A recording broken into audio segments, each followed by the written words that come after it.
What is going on, tribe? How we all doing today? We all good? Who we got in the chat? Got Mr. Big J himself. What's going on, Jay? Ronnie Fibers, how are you? Mr. Trussell, Tammy, Gaming Fox, Sav. Hitting that like button on YouTube as always. Appreciate you, good sir.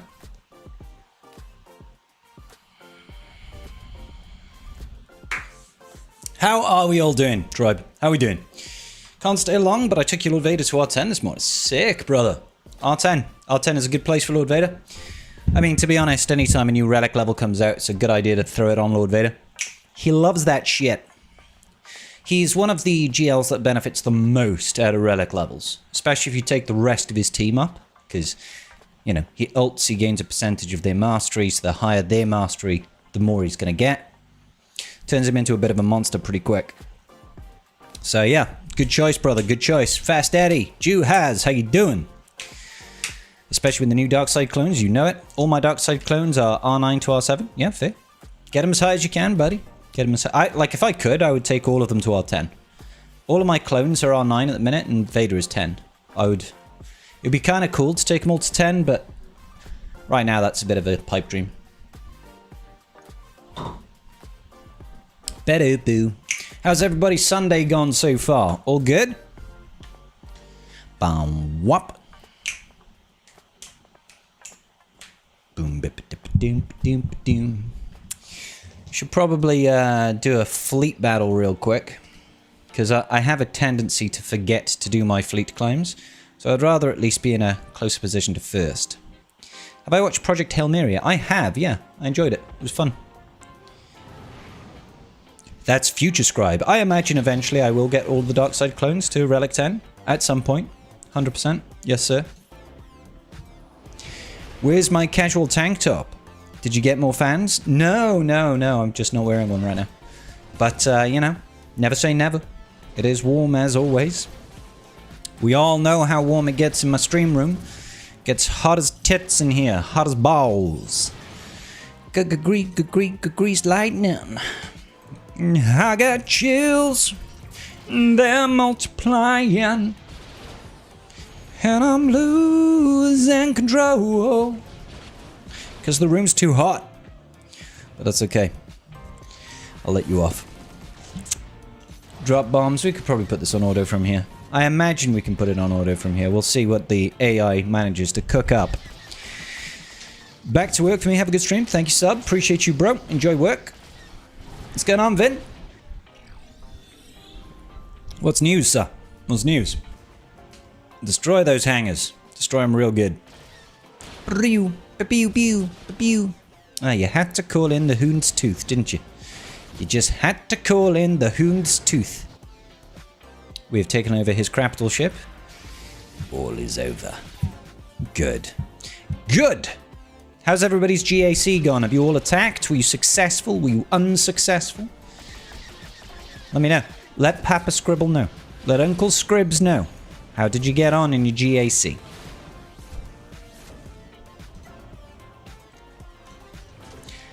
Cute. Sometimes you just gotta stop your capital ship, your Mark 6 Interceptor from doing stupid stuff. Currently doing yours. Good stuff. 100 strike. Strike! Have you heard about the Unkillable Squad? I have not. Tell me more, Vin. What is this supposed Unkillable Squad? Getting owned in Kyber 2, back to Kyber 3 for you. Fair, fair. Sometimes it happens, you know, get our butts kicked. I'm getting my butt kicked left and right at the moment in Kyber 1. Like, fucking... I can't seem to catch a win no matter what. Just getting stomped left and right. So it looks like our opponent hasn't attacked yet. But we can't really dilly-dally today, because we've got tribe talks to do in about an hour and 20 minutes. So we should probably get to notepadding, because was I talking about Indy? Indigo, Indy, Milo, Spike. Spike was Milo's original name before we adopted him. That must have been yesterday. Or Friday night stream. Friday night stream. Okay, so we've got Tarful. Okay, we've got Stormtrooper Luke. We've got Gungans, which we can probably Treya. We've got Megasauros, which we could JMK. Or Bane it, I suppose. Then we got Thuggykron, which I'm pretty sure doesn't work. Did they fix the Thugnaught not working? On defense? I don't know. Still waiting for your opponent to attack? That's fair then. Calvin got stuck on his earlier. Oh, damn. Also, AP Gains is back, kind of. Is that right, Fast Eddie? How is he kind of back? What's happening? Art Vanderlei, thank you so much, brother. Appreciate the sub, dude. How you doing, brother? He refuses to talk about the Unkillable Squad? What do you mean he refuses to talk about it? I don't know, that's why apparently there's a squad that can't be beaten. It's not depending on Datacron, it's just a team combo. No, I haven't heard anything about that. Jabba. Jabba. We could rotter that. Lord Vader, we could Satil it, or... What else could we do against Lord Vader, boys? What have we been using? We've used Bane in the past, we could Bane it. Then we've got PK Hondo, which we could Siamol Malikos. And we've got Balin. Scale and Ball. Don't see a whole lot of Scale and Ball. And then we've got Inquisitors, which we can Reaver. Balin also loses to Reaver, right? AP Gains posted a video starting a new account. This I gotta see. Because he hasn't done shit in years, right?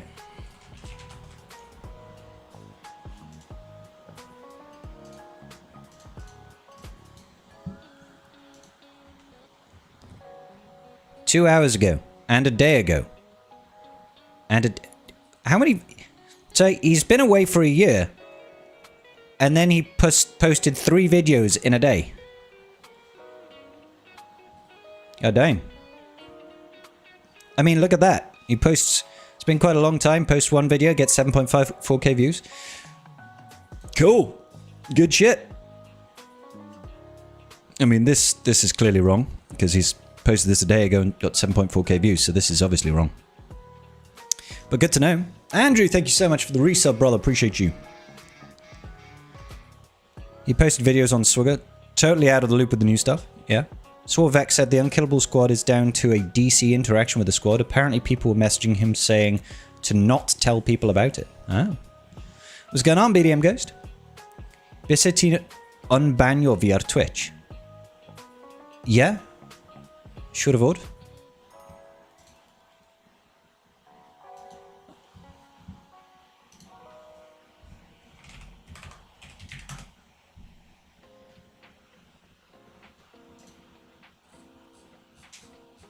Bear with.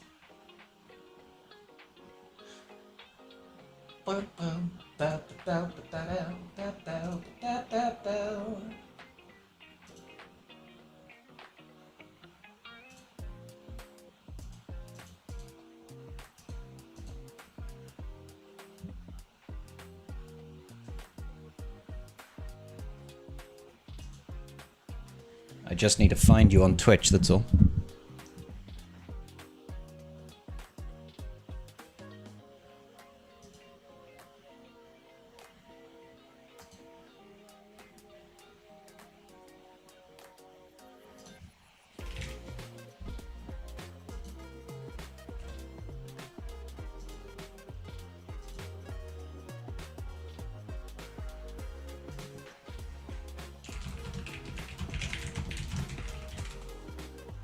Can't seem to find you.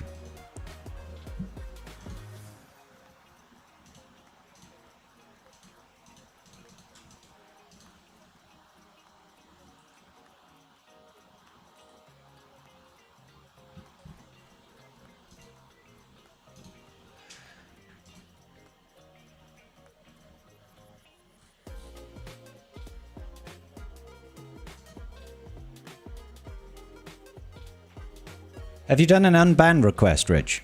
Have you done an unbanned request? Got stuck on the back wall versus Satil. With Datacron and Great Mothers run out teams. To be fair, I have 3 million more GP. Oh, he has 3 million more. Fair, my good. Kind of mixed feelings today. Looking at possibly move up to my up in the alliance. My guilds, and I've been around 8 months. And the top 5 of those feels crap. Just have to worry about my progression. Yeah, that's fair. What's going on, Nina? What did they do, Owie? What did they do?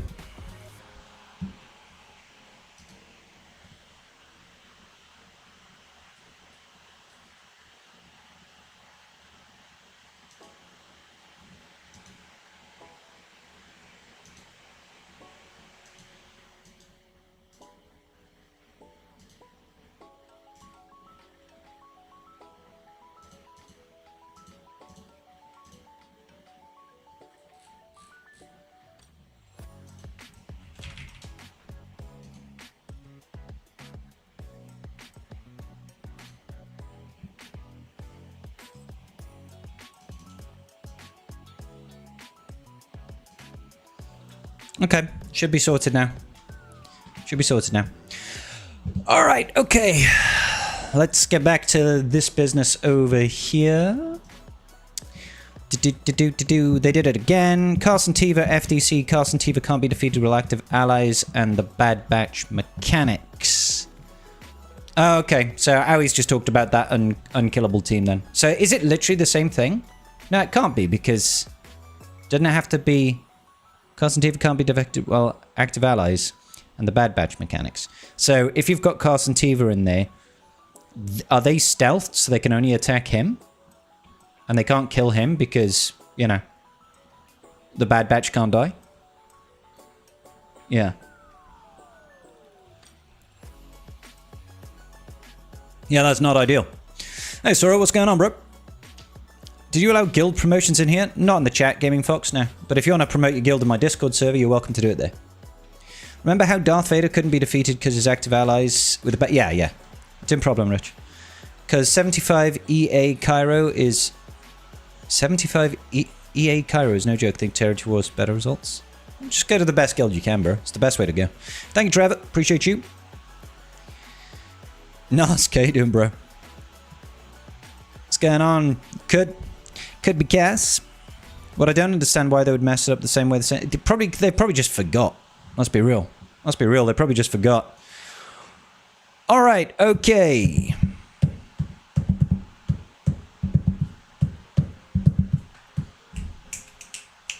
I suppose couldn't we just Django the Lord Vader? Doesn't that work? I think that works.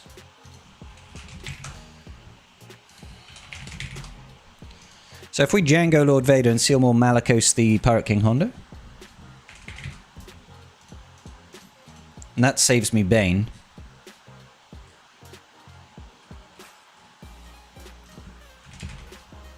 I'm just not sure if Django actually works versus Lord Vader. I think it does. No, it doesn't. It doesn't. Well, it does. Kind of does, but mostly doesn't. So maybe we don't Django that. That's fine. All right. We'll just stick to what we were going to do then. So we'll Bane this. We will see them all Malakos this. Unless... let's just double check to make sure that this PK Hondo team doesn't cause me too many untoward issues using Seer Malakos here. Seer more... No, it's still got monstrously high win rate.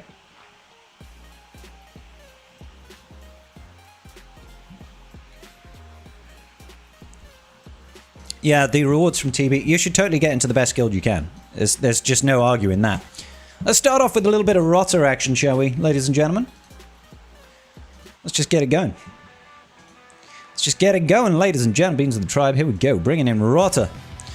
Oh, Potter, you rotter, you've done it again. Let's actually go for something with a bunch of defense. Keep him alive. Let's go for it. Sorry about my account being hacked. All good, Gray. Should be able to... I should be able to... Yeah, no worries, Gray. It's okay, buddy. Don't worry about it, pal. It's happened to loads of people. You are not the first, and you will not be the last person to get hacked, buddy. Glad you got access to your account again. Do-dee-doo. Come on, Rodder! You giant swole slug, you. Look at the belly on Jabba compared to the abs The glorious abs on Rotter. That's right. He's here. And he's loud and proud, baby. Catch these hands, Bausch. Or axes, I guess, in this case. Catch him. Catch him again. Oh, she's got 8 thermal detonators. Thermal detonians. 9. 9! Get rid of that crap. How dare you? Alley-oop. I think we're quite okay to just go full auto at this point. We'll probably switch it to auto basic once we get rid of Santa Claus. And they called him Santa Claus. The belly flop. The belly flop coming in real. That's one. Oh. Auto basic versus Jabber. Throw those axes. Use them tiger teeth. Come on. Oh, it's an R10 Jabber as well. It's R10 on R10. Father versus son. Let's commit some patricide.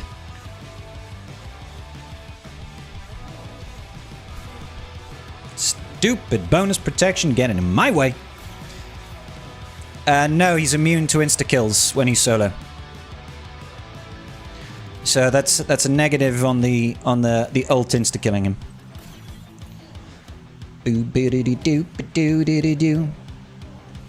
The bonus protection is very frustrating though, because he gains so much bonus protection. Look, we're doing 100k basics, and it's not even taking off half of that bonus protection. Oh. See, look at how little bonus protection he loses. It's so frustrating. Now he's about to fully heal. I hate you, Dad! People are so mean to me because of you. I hate you. I hate you. I hate you. Oh, does the special actually remove the protection? In which case, I'll definitely do that then. It does not. It's an undispellable. It's undispellable, I guess. I just want to lower his defense all the way down to 0. 0 defense for you, Jabba. Jabba with a 0 defense is on the fence with 0 defense. Come on. Jabba, you're such a dickhead.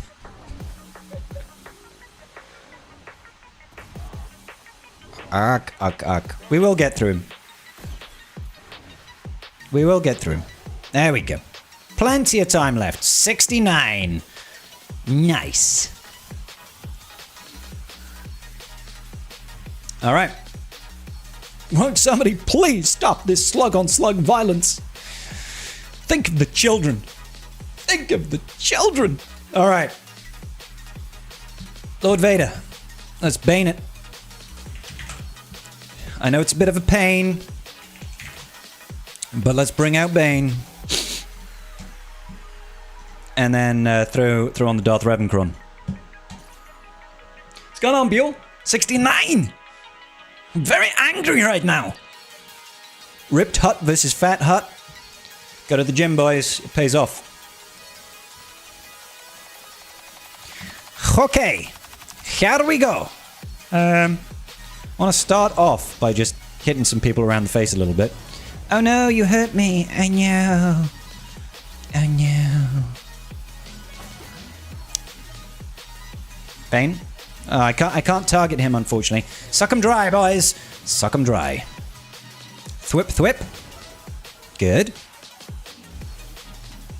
How dare you? Why am I hitting you? Focus Vader. Focus Vader, do it now. Yeah, just a basic, I guess. Okay. We do need to kill that CX2, like, yesterday. Thwip, thwip. It's not good when CX2 survives, because the longer he survives, the more he's going to ramp up that evasion stat, and that's terrible for us. So he needs to be dead already, and he's not... Stop attacking fucking Apo! Stop attacking Apo! Hit Vader. Come on. Don't fail me now, Bane.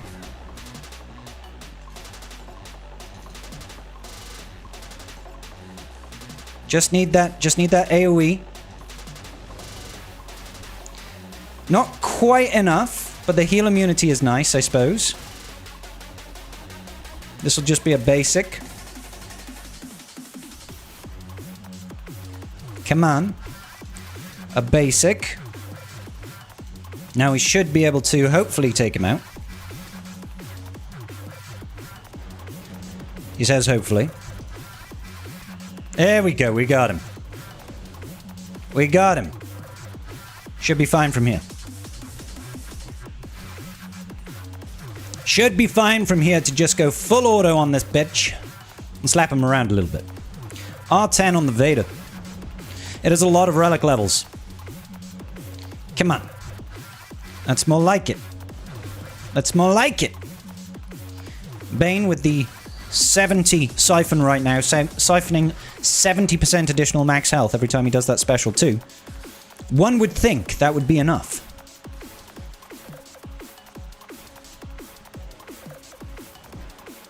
One would think.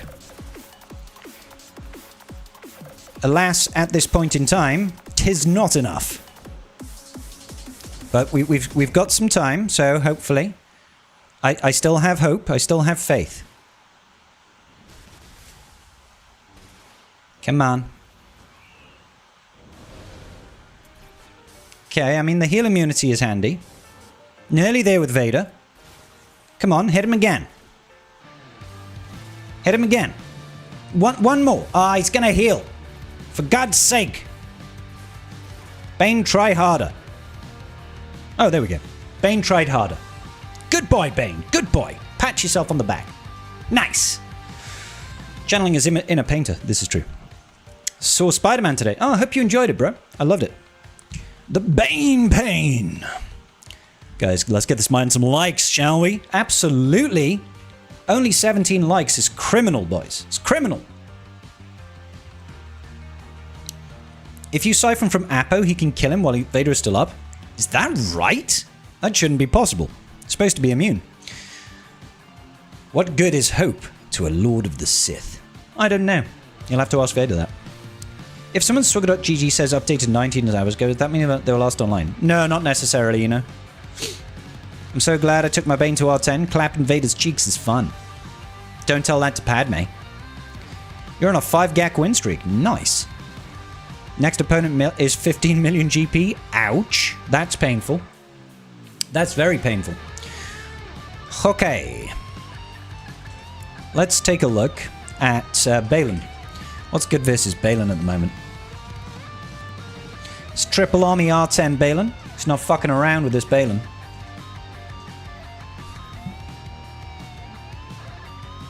Lots of crit damage on there. JML. Seems like a good place to use JML, to be honest. Let's go for it. Seems like a pretty good place to use JM. Hell yes! I know we've been using Hermit Yoda elsewhere. I think I'll use Hermit Yoda again, actually, because it's nice for the recovery. It's definitely nice for the recovery. Let's get that protection going.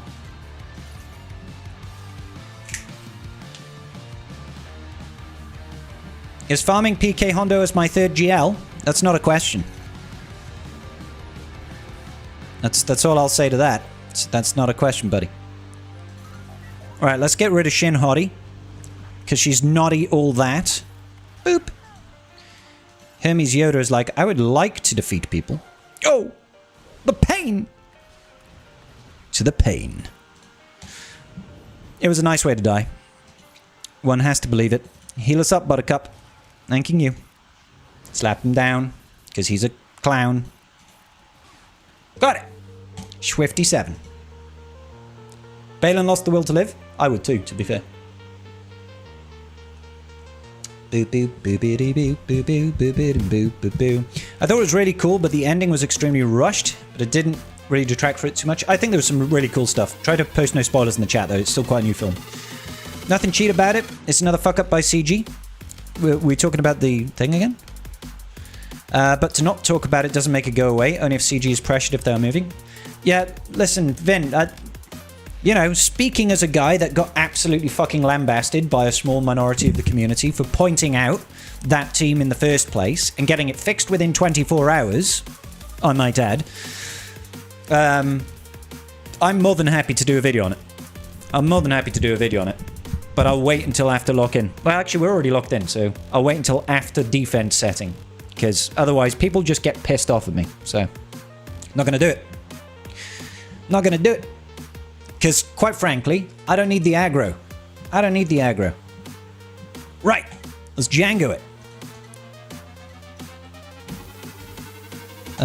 You, and you. Let's go ahead and bring out the Django Cron. Love me some Django Cron. Look at these R10s as well. R10s out the asshole.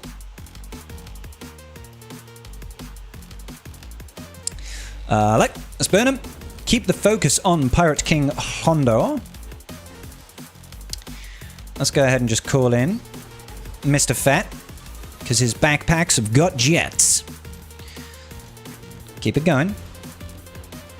Wonderful. Oh my lord. Well, say goodnight, Vane. Goodnight, Vane. Rockets to the face is always fun. Yeah, let's keep it going. Pew pew pew, pew pew pew, pew pew pew, pew pew pew pew. It's always nice when Pirate King Hondo gets to take turns, right? Oh, look at you coming in, Quiggy.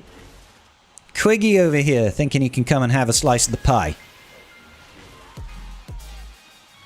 This is definitely not on this playlist. We got it. 56.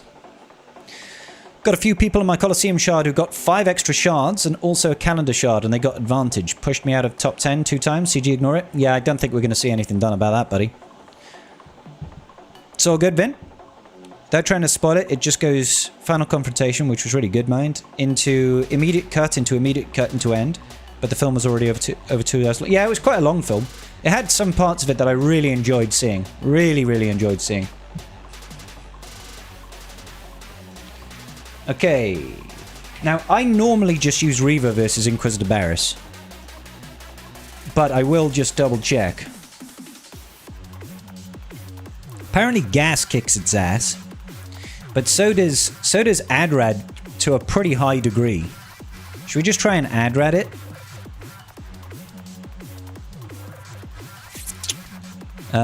Rogue One. Apparently this team over here just does really well.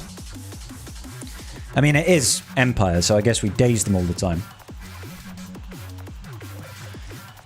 If we can have something that gives us some bulk, would be nice. Light side bulk. Come on, where's the light side bulk?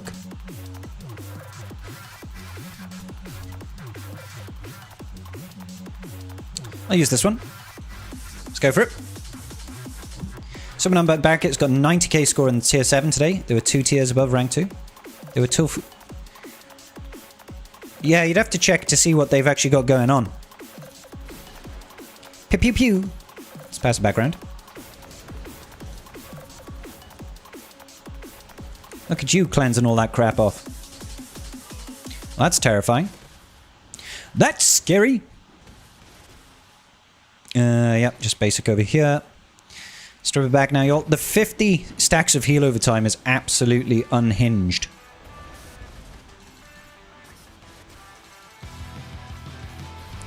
$72, 86 stacks of heal over time. Nice. Now you can't kill her quite yet.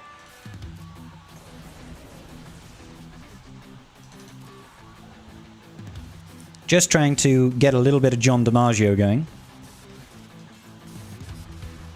I like how they focus on her. They clearly... Look at that, 107 heal over times. That's insane, dude.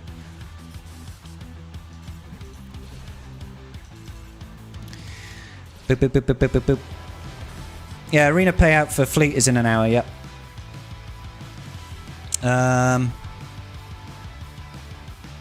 Yep, let's go for it. Nice.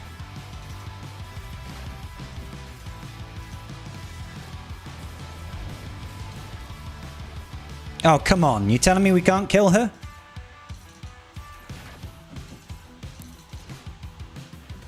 This is gonna suck if I can't get rid of the last 2.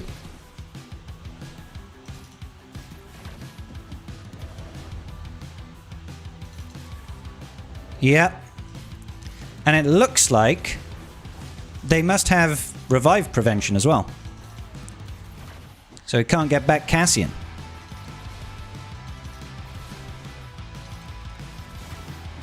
But we can just perma-strip away the turn meter. I suppose that's a good thing.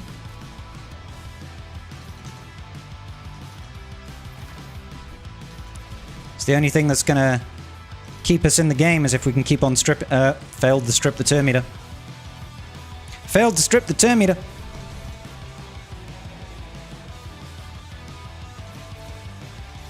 Come on. Don't want to use it there. She's got too little turn meter. That's more like it.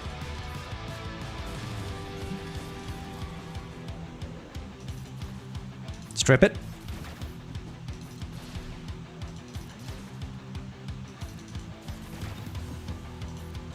I think we're just going to time out here. I have a feeling we just time out here.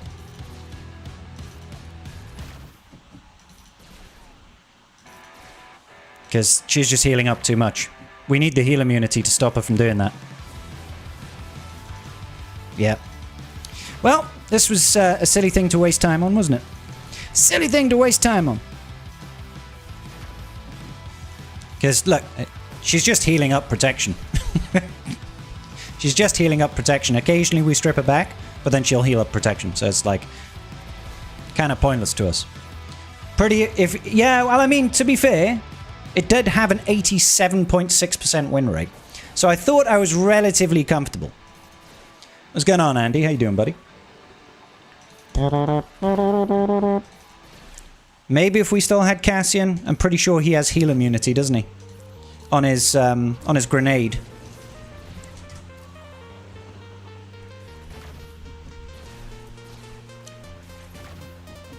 I might as well just time it out or wait for it to kill me. Because I'm going to lock it in regardless. But that's just a really annoying thing to... That's a really annoying thing to drop a battle to. And you know how it is in Kaiba 1. You drop a battle, you've pretty much lost. You always got Radis, Jin, and K2SO or Scarthrower Pathfinder. Cassian had so little. Well, I think he was there for the heal immunity. Which, to be fair, against this girl is actually really useful. But turns out he died too quickly.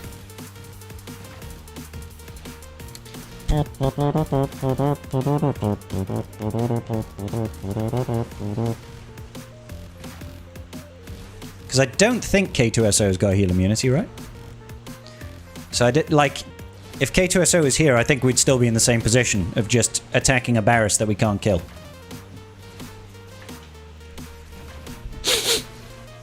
So what you're saying is R10 the squad. Yes, please, Karth. Can you give me a credit card, please? Can I have your credit card, please, Karth? I need to R10 some stuff. Right. I don't know.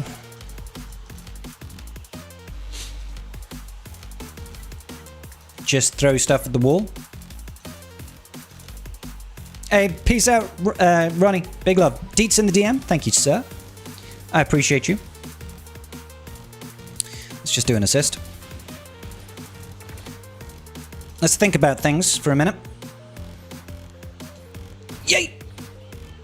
Got her. Okay then. Let's see what's on the back wall. Okay, that's interesting. Don't often see Sabine with Ahsoka. Well, Slacker that, Satil that. What have we been using? I mean, we could JMK it, right? Or Thugnaut it. Yeah, we'll Thugnaut it.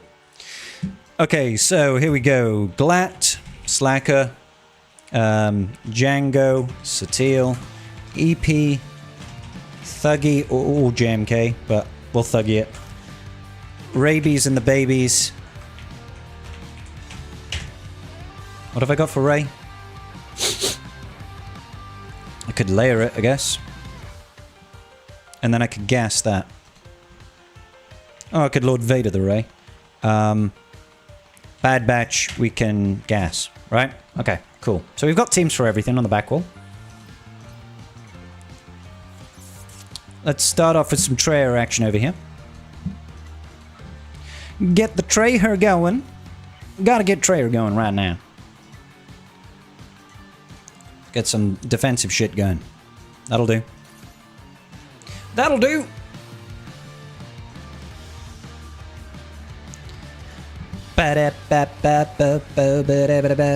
Jar Jar Cron. It is the Jar Jar Cron. Suck 'em dry, please, ladies and gentlemen. Thank you kindly. How wood!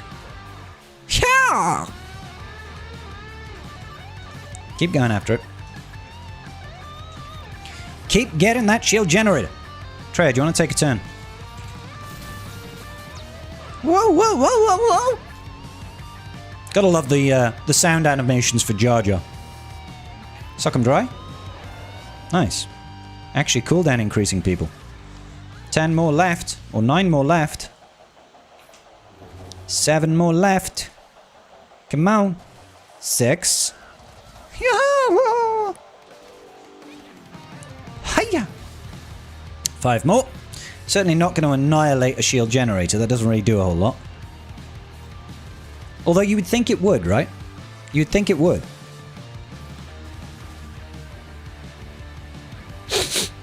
No more shield Jenny. Good.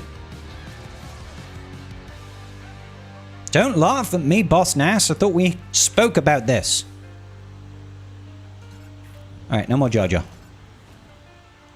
Never liked him anyway. Stupid Jar Jar.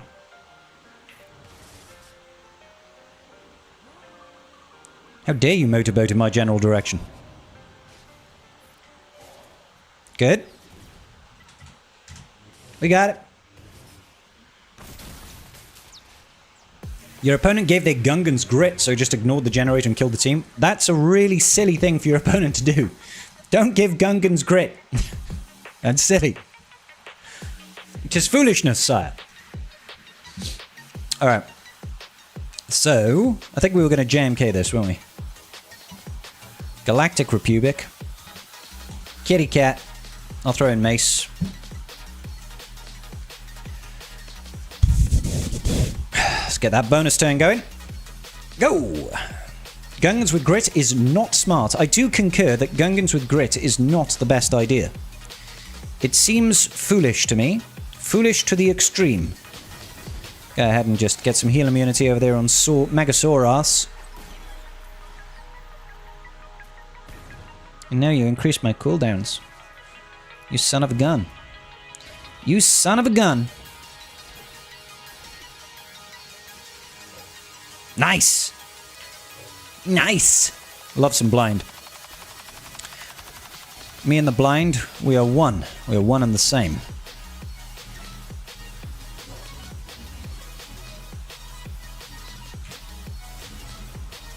Okay. Let's pass this back.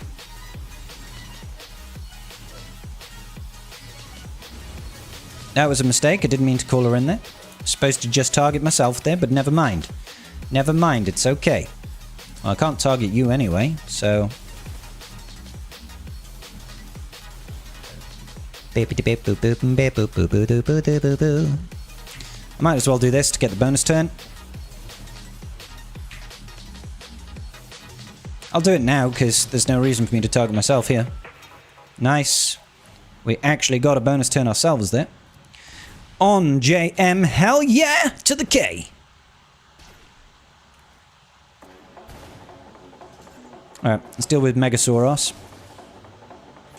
Good night.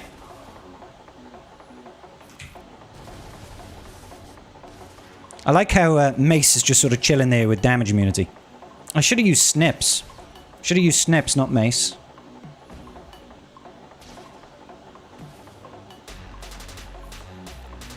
Let's just give him DI for now.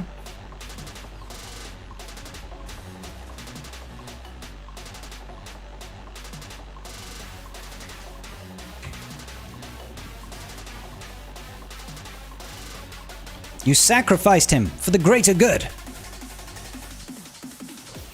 Alright, let's deal with Megasaurus once again. Let's deal with them again. These guys are so frustrating. Stop messing, JMK. Honestly.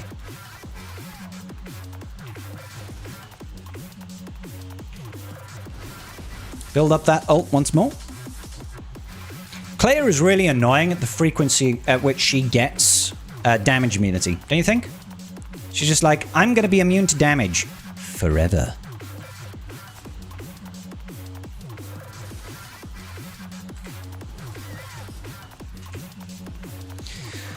Just make it work, boys. Just make it work. Gotta.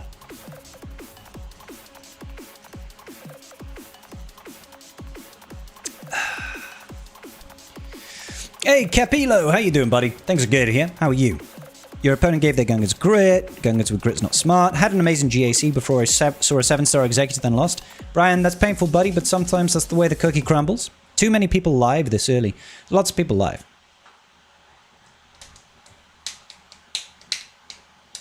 Been chatting to Ranger, all water under the bridge. Good, I'm glad, buddy. I've won. If that's the case for you, then I've been matched with you in the final round. Ooh, Plumbus. Plumbus Grumbo versus Carthrick. Will be a good match. Alright. What have people been using against Ugnaught? Ugnaught Ezra Hondo.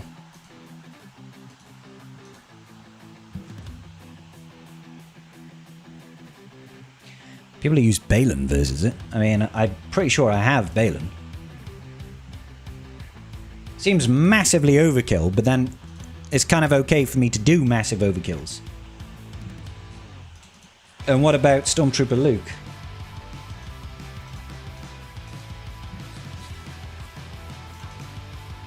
Let's get both the armies on there and see what's going on. Malgus. Malgus versus Stormtrooper Luke.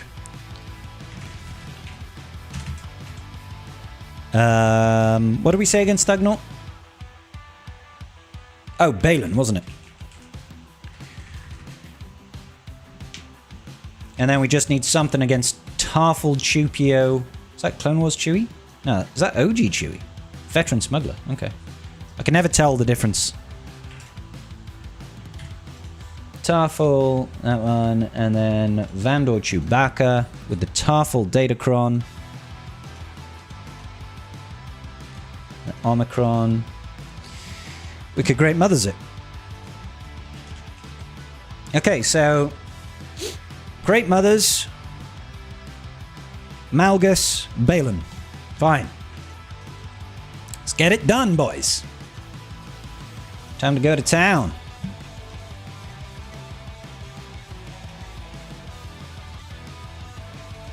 I mean, I don't really care about what I use versus this team, I don't think.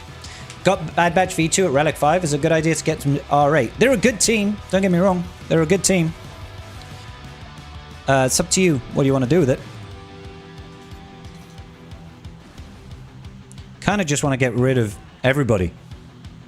I mean, I was trying to focus on OG Hondo, but I will take everybody death. You know what I'm saying? I will take an everybody death. Let's get the mothers out, the great mamacitas. The great mammary glands.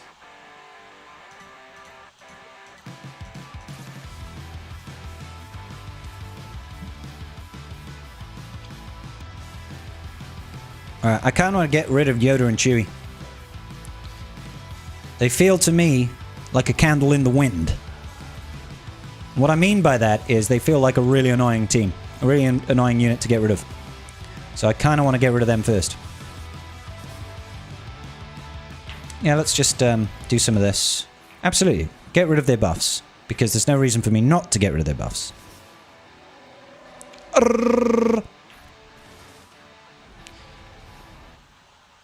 Sure. Just use the stuff to get rid of the stuff. Get rid of their buffs once again. Whoa, whoa, whoa, whoa, whoa, whoa, whoa, whoa, whoa. For fuck's sake, boys. For fuck's sake. Stupid goddamn Yoda and Chewie. Let's get rid of the buffs once again.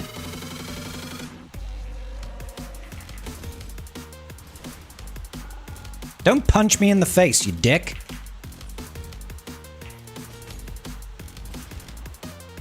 Well, now you have no health. Oh, come on now. Behave yourself. Thank you.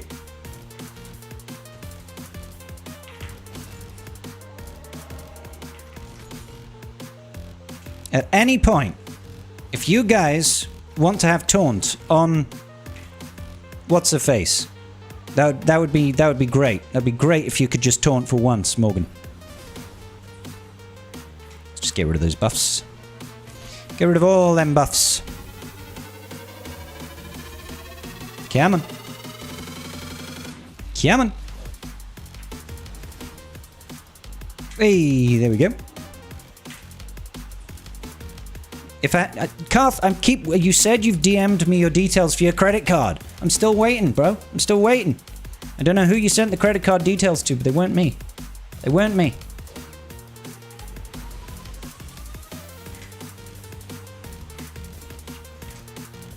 Got him. I used the buffs to destroy the buffs. Am I doing Colosseum battles on stream? Probably. But, well, actually, probably not, because I need to get through GAC and then we've got tribe talks, so it's probably not going to be till later. What do we say over here? I think it was it Sith Empire we said we were going to use? Let me check my notes. Malgus, yeah. Malgussi. I'll even use Darth Revan. Let's grab some health. Sounds great. Go. What is Tribe Talks? It's my podcast. It's my podcast. Boo, boo, boo, boo, boo. Okay. Rude. Rude. Counterattack me harder. Alright. Good night. Yeah, you can't stealth. Alright now.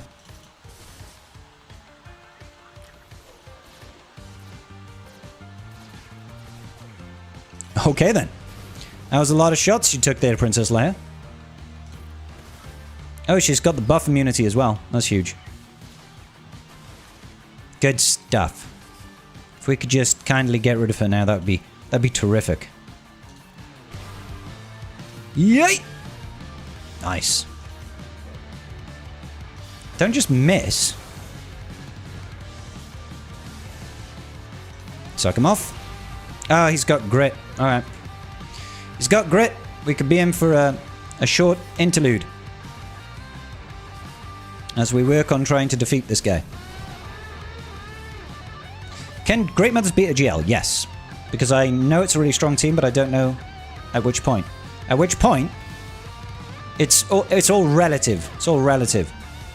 So it depends on, you know, the strength of your Great Mothers team and the strength of the team you're facing. But generally speaking, they can beat a lot of things. You just unlock them with lightspeed tokens? Yeah, buddy. Yeah, buddy. This is the way. Got him. Takes a little bit of working down, but you get there eventually, right? Alright, what we got waiting for fleet?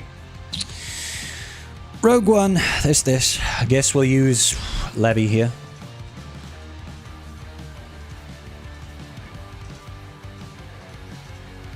Go. But yeah, I mean, Great Mothers tend to beat a lot of things, like JML, JMK. They used to be GLAT. Don't know if they still beat GLAT, probably, with the right level of modding and right level of investment. Not sure about what else, truth be told. Jabba, I think.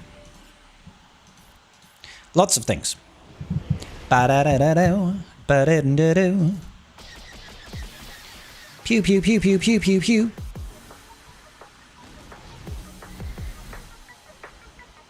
All in.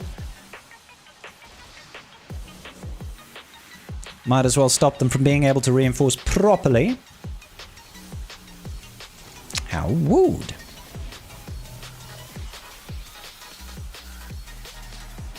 Nice.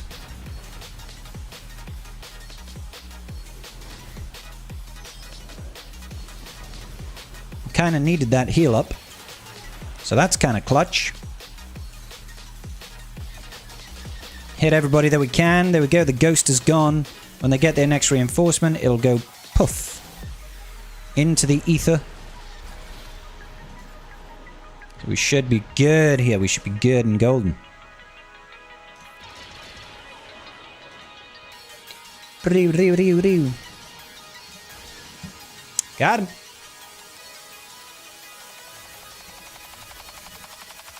They beat Glat really well for me. Current support corn stops it though. With Grit, is it? Does Grit stop it? Right, okay. It's not that I don't know which team to use here. Wow, look at this. R9, R9, R9, R9. This guy is fucking clapping on the... if Prime were here, he'd be so excited to see the R9 Gar Saxon and ISC. He'd be so very excited about that. He's using the team that is very chonky and survivable. Very chunky, very survivable. Let's go in with a triple attacker. Throw in Houndstooth on the bench. Go for it. Is the Andor team good? Nah. It's okay currently with the Datacron. I think when the Datacron disappears, I think it's going to fall off quite heavily.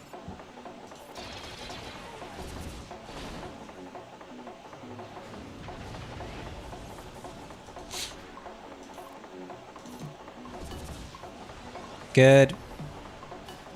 Just get rid of the units one at a time.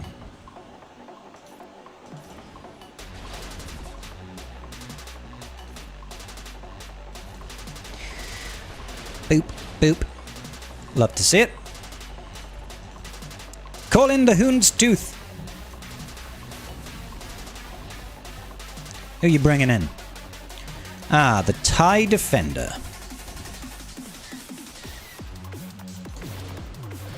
Couldn't do a double tap, no?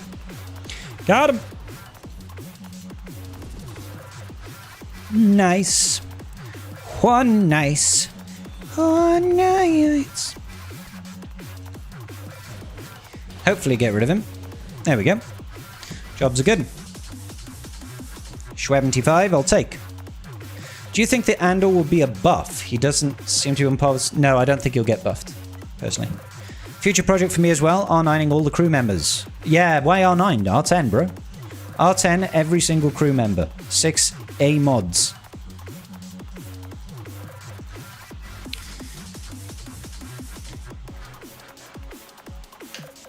Grey Mothers wreck Gungans? Yes, they do. They get rid of their protection immediately. It's kind of fun. It's kind of fun. Let's go to work. That's a good amount of assists right there. Yeah, that was a decent opener. That was definitely a decent opener. Do. Weird how you didn't call in, you know, the unit that would have cleansed off the debuffs and stuff, but that's fine. Okay. Call them in. R10, all the crew members. What? Exactly. Every single crew. All one of them. I think my crew is still like Relic 8 or something. Maybe Relic 7.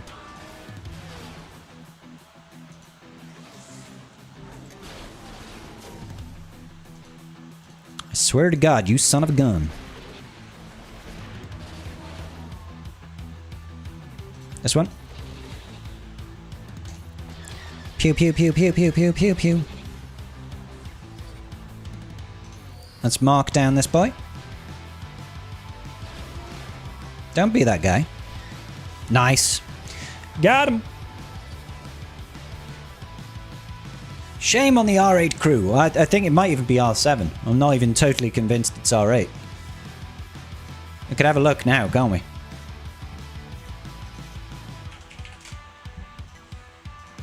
Kylo. R7 Kylo, baby. That's the way.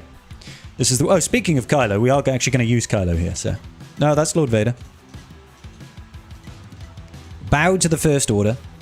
Bow to death. Bow to the First Order. Let's do the old shock gives us stuff and things. Oh, I don't have it. I don't have it!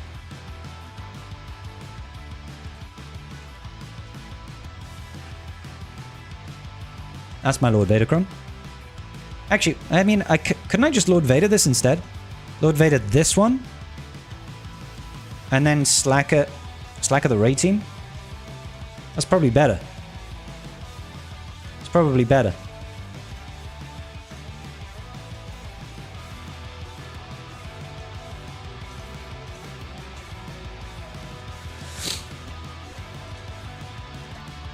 Unless, of course, he has grit. Does he have grit on this? He does have grit, so maybe that's not a good idea. Maybe I'll just slacker it. He's got grit on there, so we'll just slacker it.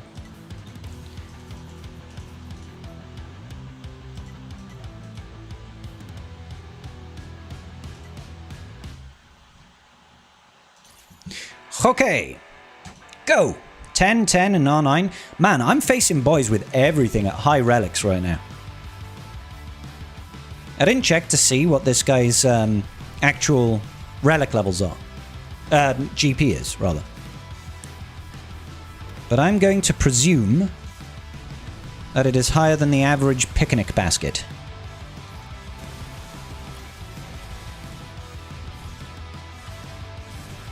Chunky Shatil.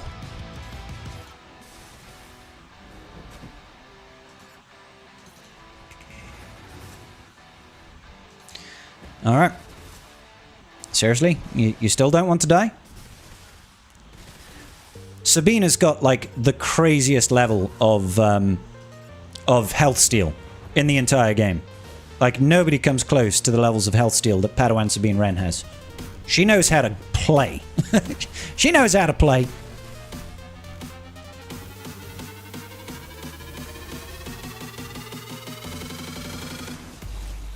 Zapper. I do like that stealth. Alright. It's just basic for now, because I'd rather keep him... I'd rather save his swap for when he's not stealthed.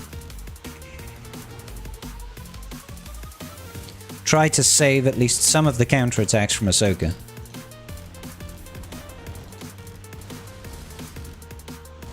If you know what's good for you. There we go. Lovely. To be honest, I should really be passing the turn back to her to reset the cooldowns on the shock. That's if I actually had half a brain. Except I don't. I don't have half a brain. She's gonna ult soon.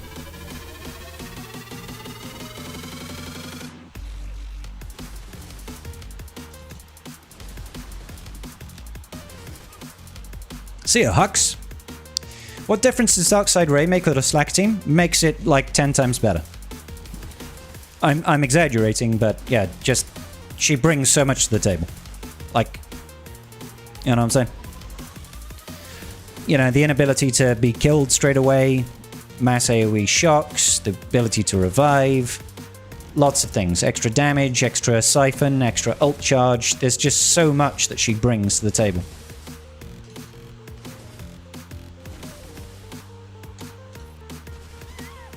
Got it.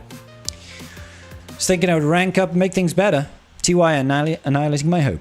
What? Greetings from Ireland. Greetings, Shane. How you doing, bud? My guild is requesting GL teams to go to R9. I know it takes a lot of time, but what would you recommend the quickest way to get an R8 team to R9 free to play? The quickest way of doing it is making sure that your economy is built up in game, right? Make sure you've got all the assault battles sorted. Make sure that you are performing well in the raid in particular. Raid teams translates to lots and lots of relic mats, right? Anything that you're doing well in terms of Colosseum is going to give you more access to raid materials, right? Because if you get lots of error currency means you'll be able to use that error currency on stuff like impulse detectors and aero mags and good keypads and droid brains and fluid signal data.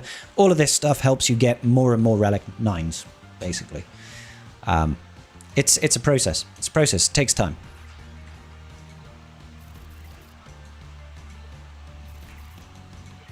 Yeah, it's literally what I just said, Wayne. Literally what I just said. Did we manage to maintain top 10? Did we manage to keep in top 10? We did! 10th, just about. Good shit. Alright, let's continue. Running low on impulse detectors for the first time in a while, and my guild wants a bunch of R9s for TB. Mate, R9ing for TB is dumb. Just don't do it. Okay, rabies and the babies. Lord Vader. Lord Vader.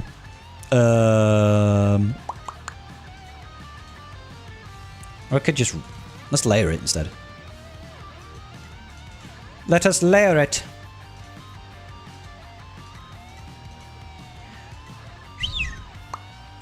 Have I got any attacker crons left? I do. Let's go for it. Scribe, an easy way to kill Darth Vader in dual end is with Tuscans. Yeah, I'm going to be using Thugnort. Thuggicron is what I will be using. Woo, web, web.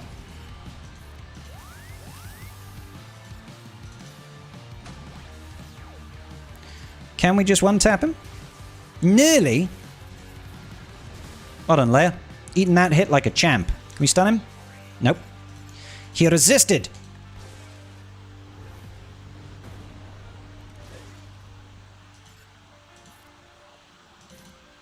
Let's go ahead and put that keen stratagem over there. Stun on Swen Bolo.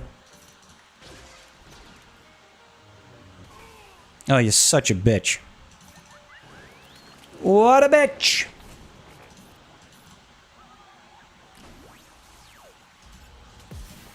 This is gonna suck balls. At least we got the stuns, I guess. That's something.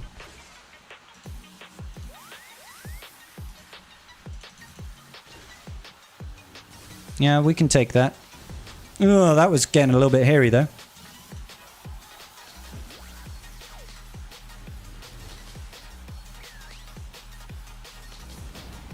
Alright, calm down.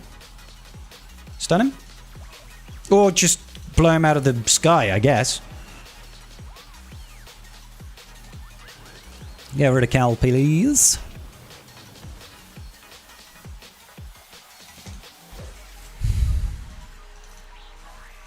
Very frustrating.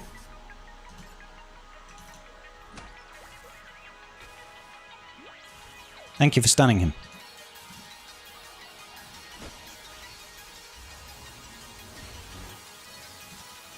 What happened to Ben? That was peculiar. That was very peculiar.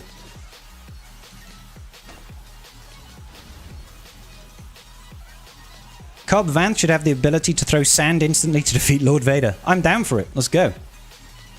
I have a Bastila R4 lead with POW.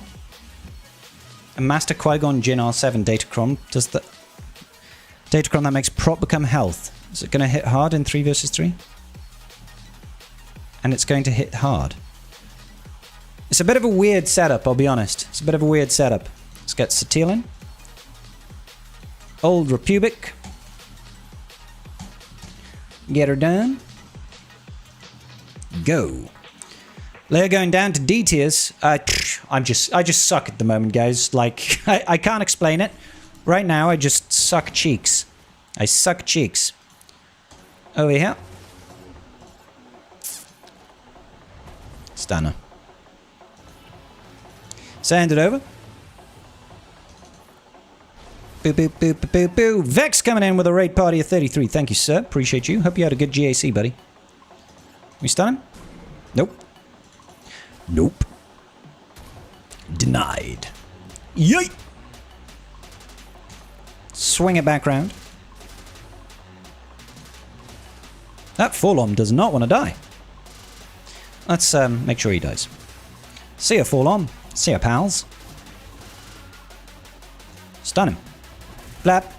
What's going on, Koyoma? Big hits. Boop. What's going on, Onurkagala? I totally butchered the pronunciation there. How we doing, boys? Let's get Thugnort going. Hondo. Ugnort. Ezra. It's going pretty well, EPLXD. How you doing, buddy? It's going well. Won your GAC by 8 banners, apologies. It's good stuff, bro.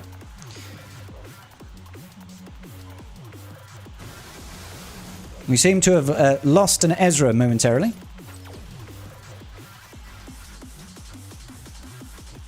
Let's call in our boy Uggy.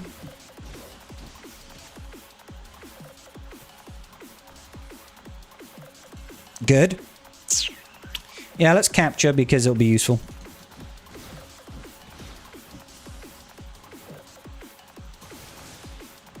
Poor Ezra. Ezra's gonna go the way of the dodo any second now. Told you. Pume, pume, pume. Don't be rude. The fracture is diabolical. Speaking of fracture... Oh, I probably should have fractured Vader. That would have made a hell of a lot more sense.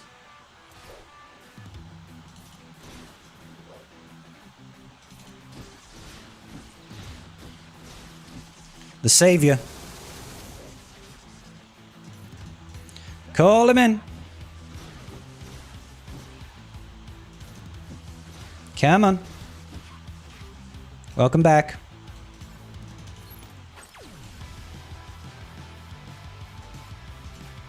Yeah, let's just capture him so he can't do shit.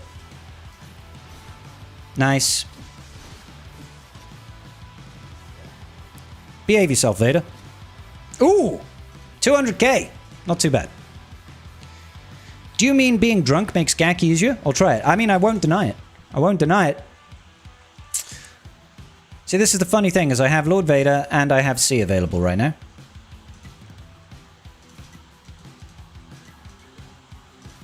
Not you. Not you. Yes, you. I will say, watching you and Newt has helped me figure out somewhat on what beats what and how strong a team is. That's usually the value of watching streamers, generally speaking. You get to see a lot of counters. Not trying to be creepy, but I'm curious, what part of the UK do I live in? I live in Wales, good sir. Wales. Near the capital city of Cardiff.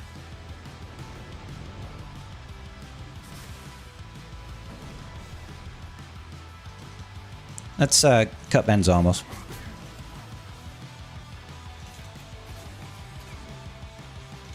Good. Wonderful. Of course, it's to be expected. She had to dodge, didn't she? What a bitch. He's a keyboard smasher. He's a disaster, a keyboard smasher. Get on the beat and jump the ghetto blaster. Alright, we got loads of teams to use here. Fuck, I forgot I got Stranger. I was supposed to use this versus Ray. My bad. We'll use it here. I'm sure Stranger would do fine here. I'm not even going to look at the datachron. At 15 pull, I mean, I didn't look at what I should... What? Yes. Yeah. Let's do this. Why am I using fucking Malicos? I'm not even concentrating anymore, boys. Not even concentrating anymore. This will be interesting.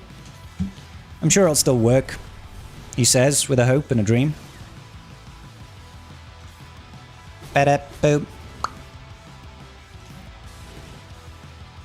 The joys of how insta-kills work versus new batch.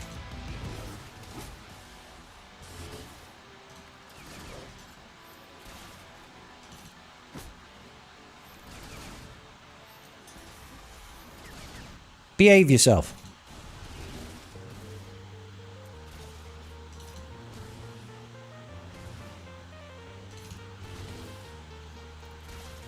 I swear to God, if you don't kill that bitch soon, I'm gonna be so mad. She's a little girl. How much damage can she actually take? Apparently lots.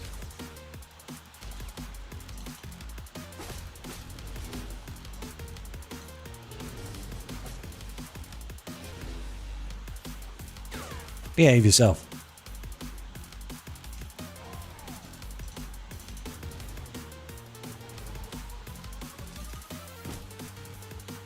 Come on. There we go. Stupid team. Pull it out of the ground! Yeah, instead of pull it out of the skies, pull it out of your ass. Alright, good. We got one full clear. We've got 15 minutes to speed run GAC on the baby account. Let's do it. Speed running on baby GAC. Get it, get it, get it. Bear with me 1 second, boys. Bear with me. Uno momento, por favor.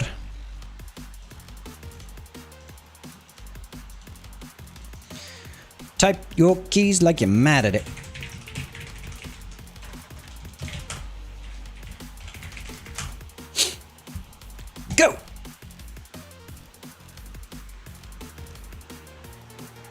Oh my god. My back just clicked in like 3 places. I'm so old. I'm so old. I pressed myself up and it just went... Nice. You've been to Wales a few times. It's a nice place, although I didn't see any bald men playing Swigger. I mean, that's not too surprising, right? It's not too surprising. It's not a massively popular game, and Wales is a relatively large place on a relative scale, I guess. All right. Did I get my 300 over here on the alt? We got the 300. We're good. Looks like our opponent today on baby account is Rain Max. And he's got 13.58 million. What the fuck, dude? Honestly. Why do they do this to me all the time? For fuck's sake, dude. This baby account with less than 6 million GP. Front wall is all GLs. For God's sake. Right. Great mothers first, I guess. Sure. Like, CG needs to do something about this bullshit.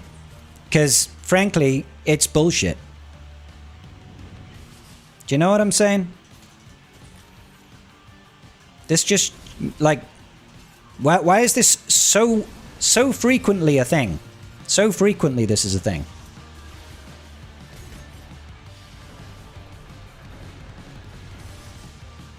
The amount of times, the number of times, good night, bitch, I've had to face off against 13 million plus GP accounts in frickin' Chromium is obnoxious.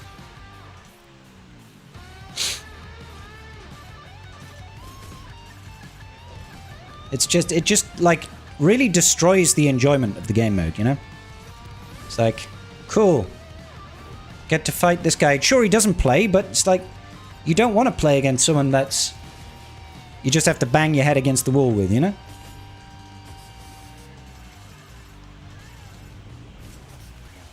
Go on, let me take out Luke. Or not. That's fine too. Hey, what's going on, Baron? How you doing?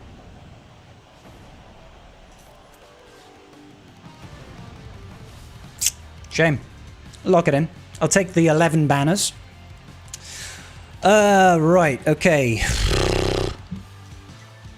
Against Lord Vader, maybe we can use Mandalorian.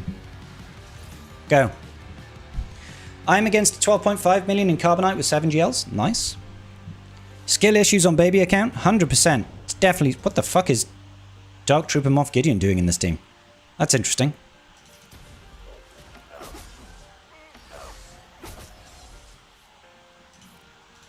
Just send it.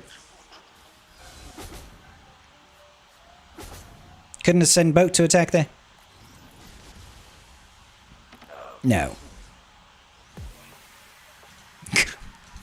That was great. No. Let's get rid of our heal immunity, I think.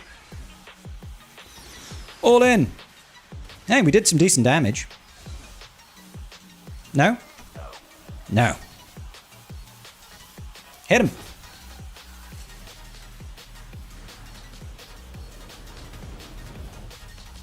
Gun. Go on. Yeah, we got one. 7.3 million just faced a 15.3 with 10 GLs in Erodium. Nice. This is Lord Failure, you'll be fine. Yeah, it turns out. I felt so bad when I took a year off the game with my 12 million GP account, came back to Bronzium, suffering from success. Yeah. Getting your ass whooped by plumbers at the minute. Ah, Riz, how you doing, dude? Okay. I mean, I could try and Balin it. Was there a Ray down the south? Because we could also try and Balin Ray. No. I'm not even going to bother. Not even going to bother. I'll see if we can clear this north wall. Balin historically doesn't do very well against Jabba. But what have I got to lose?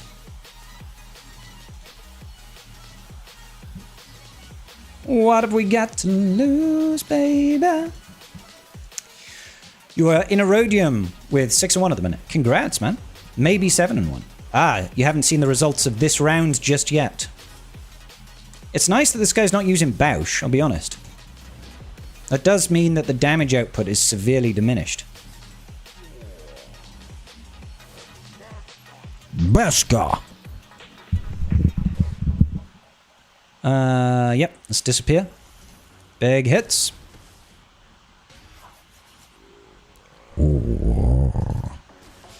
Alright. Let's get something working, please.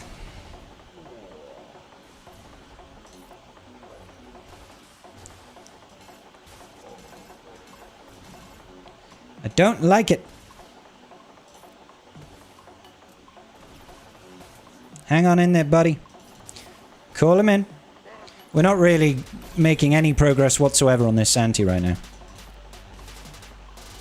It's just all bonus protection.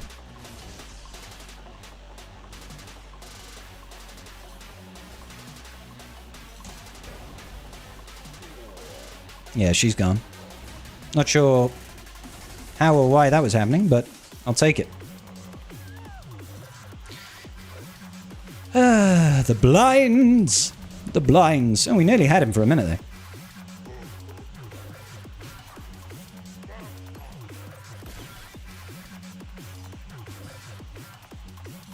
Let's just do some damage. Come on! Oh. Stop taking turns, you fuck! Yeah. No luck. Based on the record I got currently, I would say it's successful. Good. Been putting Stranger with the Darth Revan FTC. Alright. Okay. I'll just try throwing gas against this for now. Not expecting anything. Is Scribe Jabba's voice actor? I am, yeah. Oh. They just didn't pay me for it. They said they were gonna. They lied. They lied to me. I better save the form up, to be honest.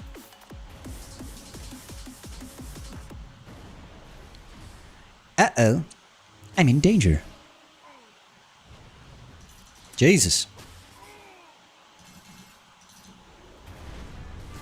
Negative, Ghost Rider. Definitely did not work. No, stop increasing my cooldowns.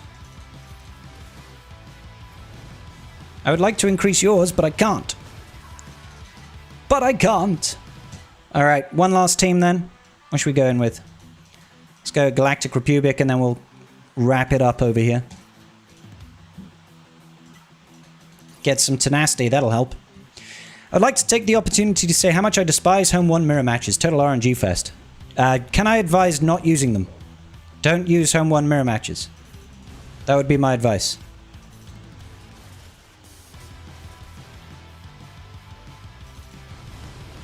I was really hoping we'd be able to, you know, deal some actual damage to Luke. Alas, 'twas not to be the case.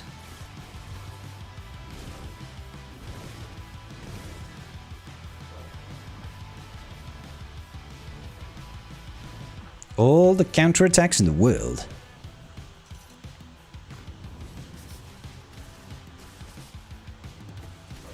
Ouch. Jedi Master Luke with his with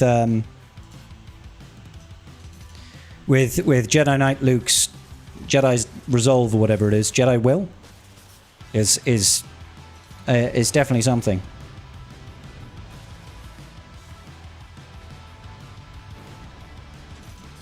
Yeah, it's not looking great here, boys. Not looking great. Cool. Oh my god. Right, last one then. Let's just go in with Tarkin. Maybe Tarkin can do something, who knows. He starts off with the cooldown increase. Or not this time. Yeah, there we go. At least he's been Order 66. Can't ignore the taunt. Can't ignore the taunt!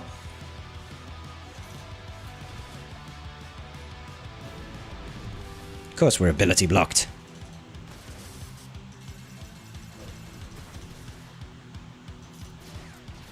Come on. I would like to ignore the taunt, please. Oh, don't increase Tarkin's cooldowns, you fuck! Oh, they always do this. They always do this. Between the ability blocks and the cooldown increases, I'll never get to drop the hammer, will I? I'll never get the chance to use it. So we're never going to kill Luke. There's another cooldown increase. Yeah. Looking good so far. Another ability block. Yeah, loving it. I'm waiting for the cooldown increase, or just kill him. That also works. Okay, fine. Good. We're done with GAC. Need CX to ignore taunt. That you do. Only ignore taunt in 5s, unfortunately. Okay. Let's see if Karth is ready for tribe talks. Let's just see if Karth is ready for tribe talks. I'll go message him.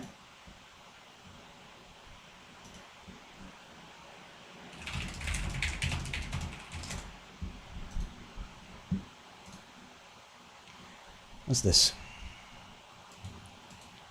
Pardon me, a second tribe.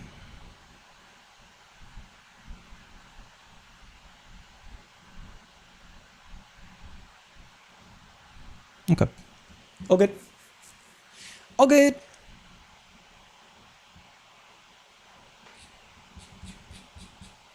I am probably going to grab a drink very quickly, and then we shall get to crack-a-lackin'.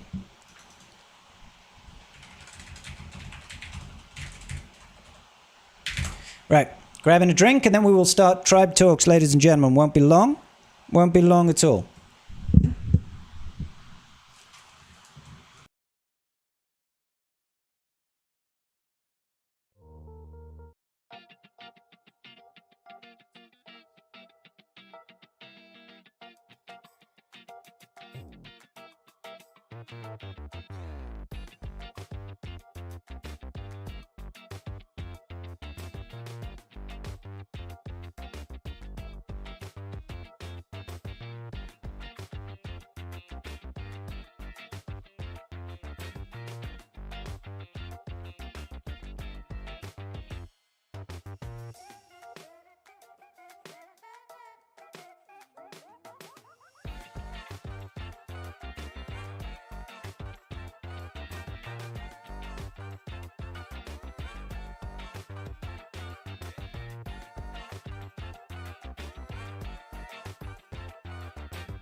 Alrighty then, ladies and gentlemen. Apologies for the delay there.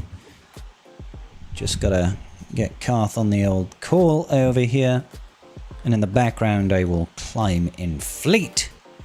Whilst we fuck around and find out, I guess. See how that goes. Ba-ba-doom, boom-ba-doom. Hello, Karthric. Howdy.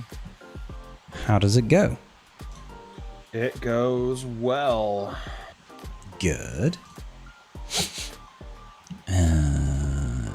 Yes. I'm just going to sneeze. Yeah. Excuse me. Apologies. Apologies, everybody. Do-do-do, do-do-do-do, do-do-do, do-do-do-do-do. When is Fallen on Zokas coming to Lightspeed tokens? Not for a while yet. We need to get in. We need to get in the pirates first. They're not in Lightspeed tokens just yet. Well, the temperature being so high in your room, do you drink the beer faster? Yes, usually. Yeah, usually. It's an absolute necessity. They won't come in until what? January, February 27. No, not necessarily. I mean, it depends on how CG do it. It could be January, but it might be December. Well, yeah, it could be the beginning of their era. Yeah. Instead of the end of it, but They've been a little bit inconsistent with how they apply that. yeah, it's fair. Ba-do-boo. Let's just bring that down a smidge. Alright. No worries, Robert. No worries, buddy.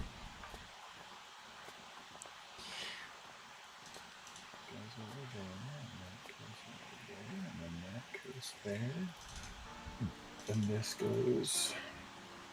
And that goes there, and this one goes over here. Boop, boo, doo, doo. I like to have the chats up while we're chatting. Of course. Gotta snag those. And then pull up. I feel like somebody wasn't doing their job well today. Who, me? Yeah, absolutely. Yeah. But what else is new? I didn't feel like someone didn't make their announcement this morning. Yeah. Was it that I like cheese on toast? I mean, it's true. I do like cheese on toast. I like, well, I mean, it's got to be melted cheese on toast. Well, of course. It's like a grilled cheese without the sandwich part. Yeah. It's just a little less gooey. A little less gooey. Oh, excuse me. Bloody hell. My nose is going, boys. It is itchy as fook. You lost 4 battles today, which are normally 80 to 85% win rate. That sounds like any one of my GACs, to be honest. Just losing shit left and right. That is the universe telling you, quit playing GAC, go drink. Just wail harder. Oh, well, yeah, that's the spirit. always. That's the constant in our lives. Exactly. Just wail harder. Mm-hmm. I really think you should be spending more money. Yeah. Oh my god. It is hot as fuck in this room today. What temperature is it? I wonder what it's like to be in a room that's not 35 degrees. Ooh, I'll tell you, it's fantastic. I tell you, it's bloody lovely. Yes. It's almost so cold I can go get a blankie. I'm feeling a little cold right now. It's a little chilly in here. Oh. Let's see. Mrs. S sent me a picture of a cat climbing on top of our fence. Look at this little freeloader climbing on top of our fence. How dare he?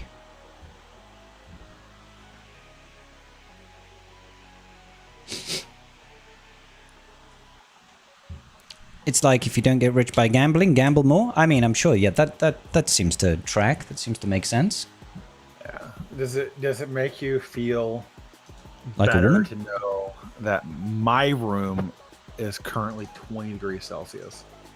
No, not really. It doesn't make me feel good at all, to be honest, Karth. You know, my room is 33, so fuck you very much. So, you know. 91 degrees inside. Gross. Yeah. I mean, you know, I don't mind this temperature when I'm outside walking around. But when you're inside, it's kind of shit. Not gonna lie. Yeah. You tried turning a fan on? I've got 2. But all they do is circulate hot air. So it's like, yay. Think the cat has a collar, so not a freeloader, but an intruder? He does have a collar, but he's an absolute freeloader using my garden without paying for it. Fucker. He's a cute cat. He's like a small cow. 99% of gamblers quit before they win big. Exactly. They just need to gamble more. I am being That's how facetious. odds work. That's how the odds work. You gotta just gamble enough until you win big. Yeah. The question is, can you ride out the crushing debt until then? The answer is no. For most people, no. Yeah. Because most people, they will gamble the little that they have and bet it all on black, right? And then Exactly. they lose and they have nothing else to gamble with. Yeah.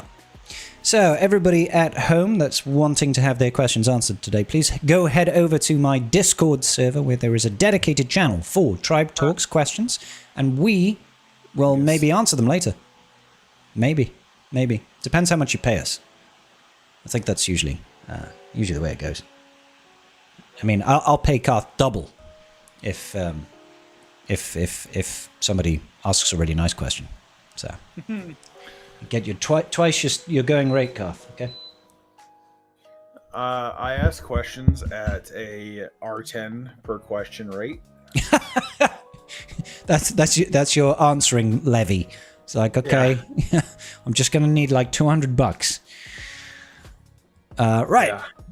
So here we are. Oh, hang on, let's fucking turn off the music. We don't need that shit anymore. Welcome back, ladies and gentlemen of the tribe, to another Tribe Talks, the Star Wars Galaxy of Heroes podcast where we sometimes talk shit about stuff and things.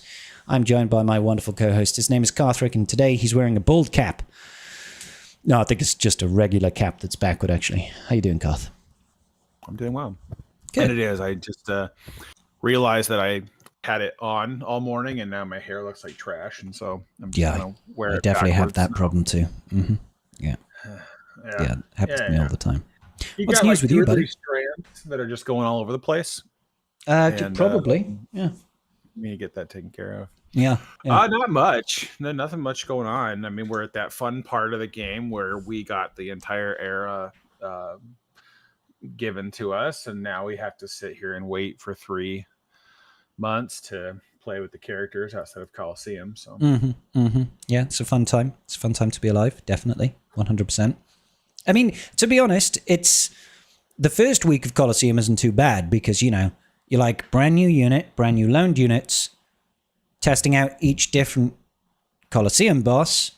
It's like, oh, that's kind of cool. It's just when you get to today and you looped back around to the start and you're just like, and we're done with the theory crafting until, we get a new unit. I think it's Yoda next, is it? Well, is it Darkside Yoda's Yoda? next. Yeah, which is kind of unfortunate because the overlap on synergy is pretty shit. So it's going to be. I don't think people are going to do better with adding him to the team. Well, it's just you can't even do a full Sith team. You've got Maul, Sidious, and Talon. So with Darkside Yoda there, that's only 4. And then if I remember correctly, he's tied to Darkside Jar Jar. No, well, there's that too. But what I mean is, I believe that a lot of his kits are I thought a lot of his kit was tied to Sith synergy, but I could be wrong. I'm pretty sure it is. But like, he's also not a damage dealer as well, right? No. So the main benefit of him being a marquee unit, which is usually higher error levels, right, compared to your loaned units, he's not really going to benefit from that, maybe. I mean, I might be wrong. I'll find out next week, I guess. Well, in a week, not next week. But it just means that it feels like we're not going to have too much disruption to the meta over the next month until we get the next monkey. No. Well, and that's just kind of the trope with the current Coliseum thing is like you can't get far enough fast enough because your area units lag too far behind, even with spending and buying the 21 that you can get up on day one. Mm-hmm. The area units just lag so far behind at the end of the day that they can't really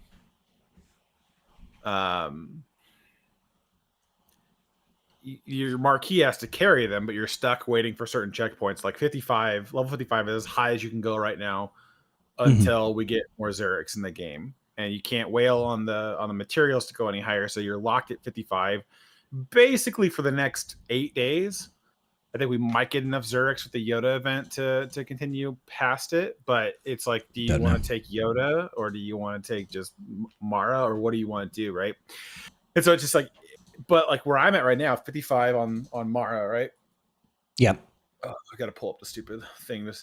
I'm 39 on the remaining loan unit, so it's going to take until Yoda drops to get close. So it's like I'll probably spend the next 2 weeks, almost like weekend and some change, like tier 5. I can't progress past tier 5. I'm gonna get stuck there.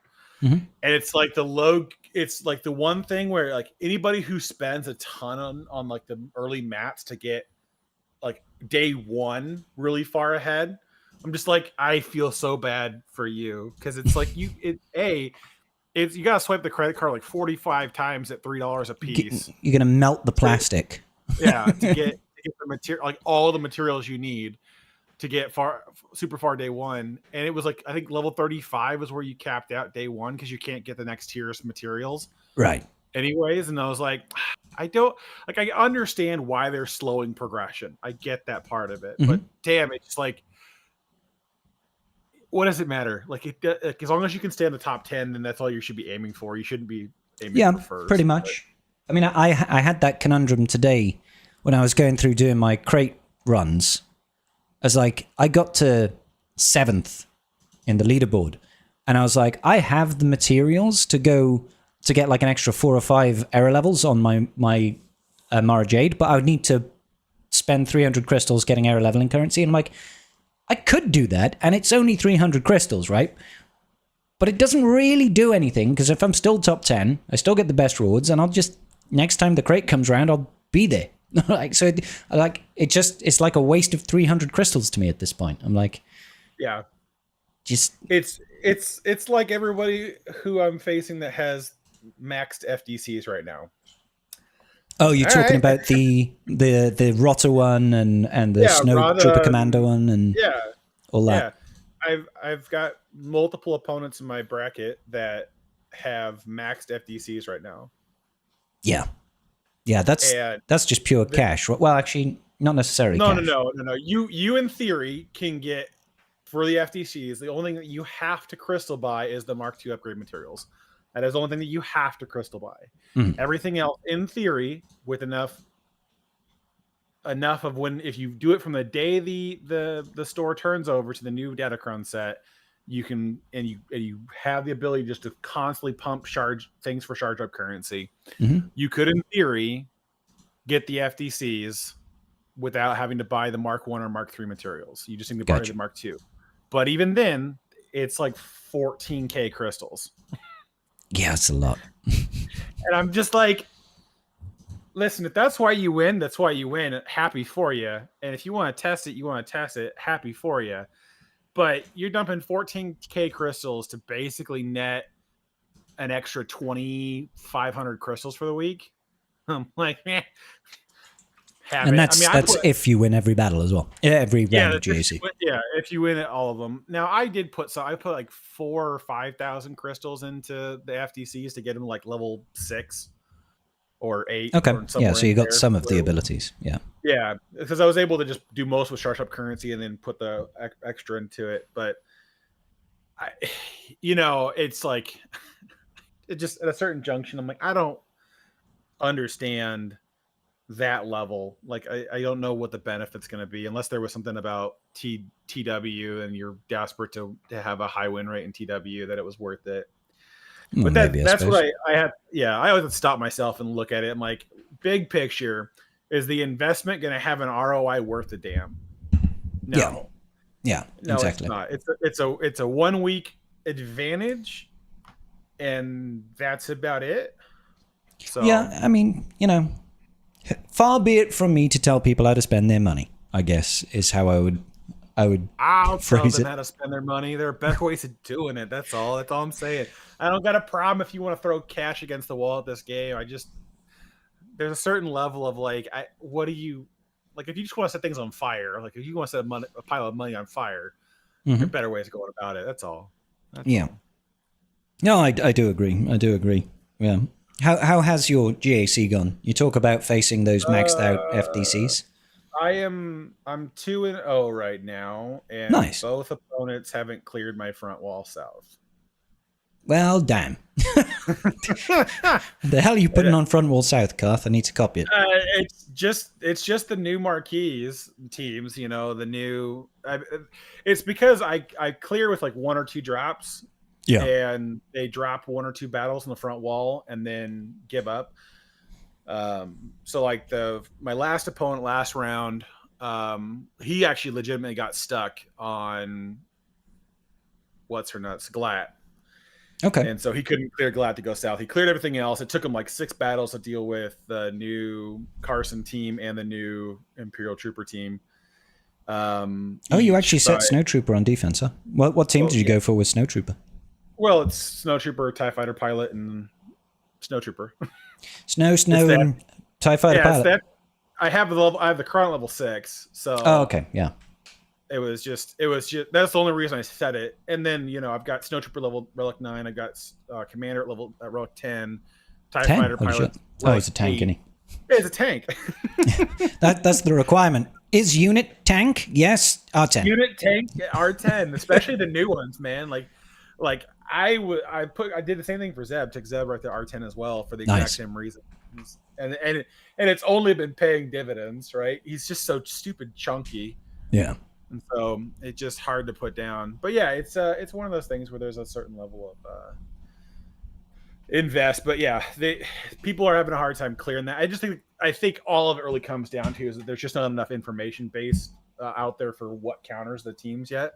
Yeah, of course. And so that's the first week, right? So yeah, first week. So everyone's just trying something that they think works, and then, you know, it works with some crons and not some other crons, and so they're like, oh, this team totally works with this. And then they go and try it, and you have a cron that gives you a different answer.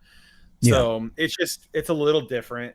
So that's really where all the success is coming from. And not because I'm a master at this game of any kind, but anyways, it's been fun to have the new teams. I feel like Rada is just useless bench weight right now for me, though. Words. Nobody's setting Jabber on defense for you. No one's setting anything that you can solo for me, or that I want to try soloing right now. I'm usually been doing my attacks first, so I'm not gonna roll. I was gonna say, like, there must be some B tier teams that people are setting somewhere. There definitely are. I just don't know if it works or not, and so there's no reason for me to set it. But there's no reason putting them on defense without the FDC. Oh no, yeah, I wouldn't do that. So it's like, okay, well, I guess I just sit here and let him go on the bench. Like, I dropped 10 banners trying to do a GL solo cleanup with him, and it just... You couldn't even solo a cleanup?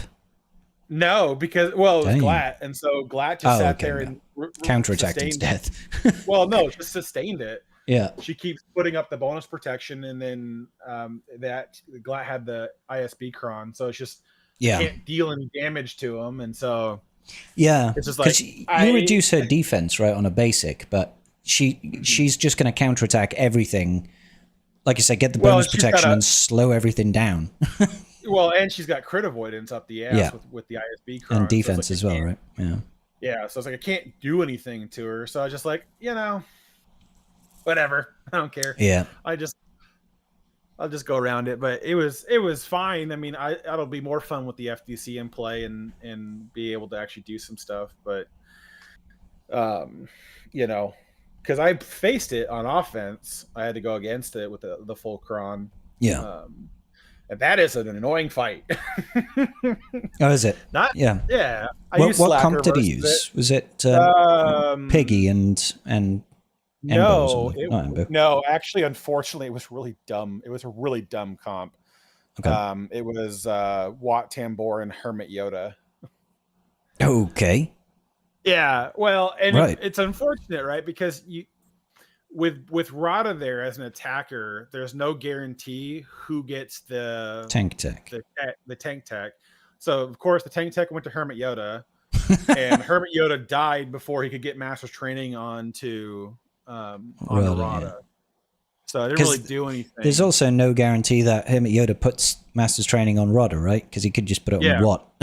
Well, and the thing of it is too, though, is that most of Rada's kit explicitly says if all allies are Dark Side Hut Cartel.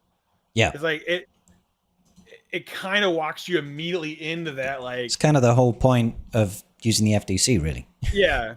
So it's like Slacker wins because the stun can't be dispelled, and so you give Rada DI, and he'll eventually kill everybody but Slacker, because I mean he'll get the bonus turns and everything else. He'll loop out of it very quickly, but you can control him enough into the ground to where it's like because you'll siphon no matter what, even if he's damage immune.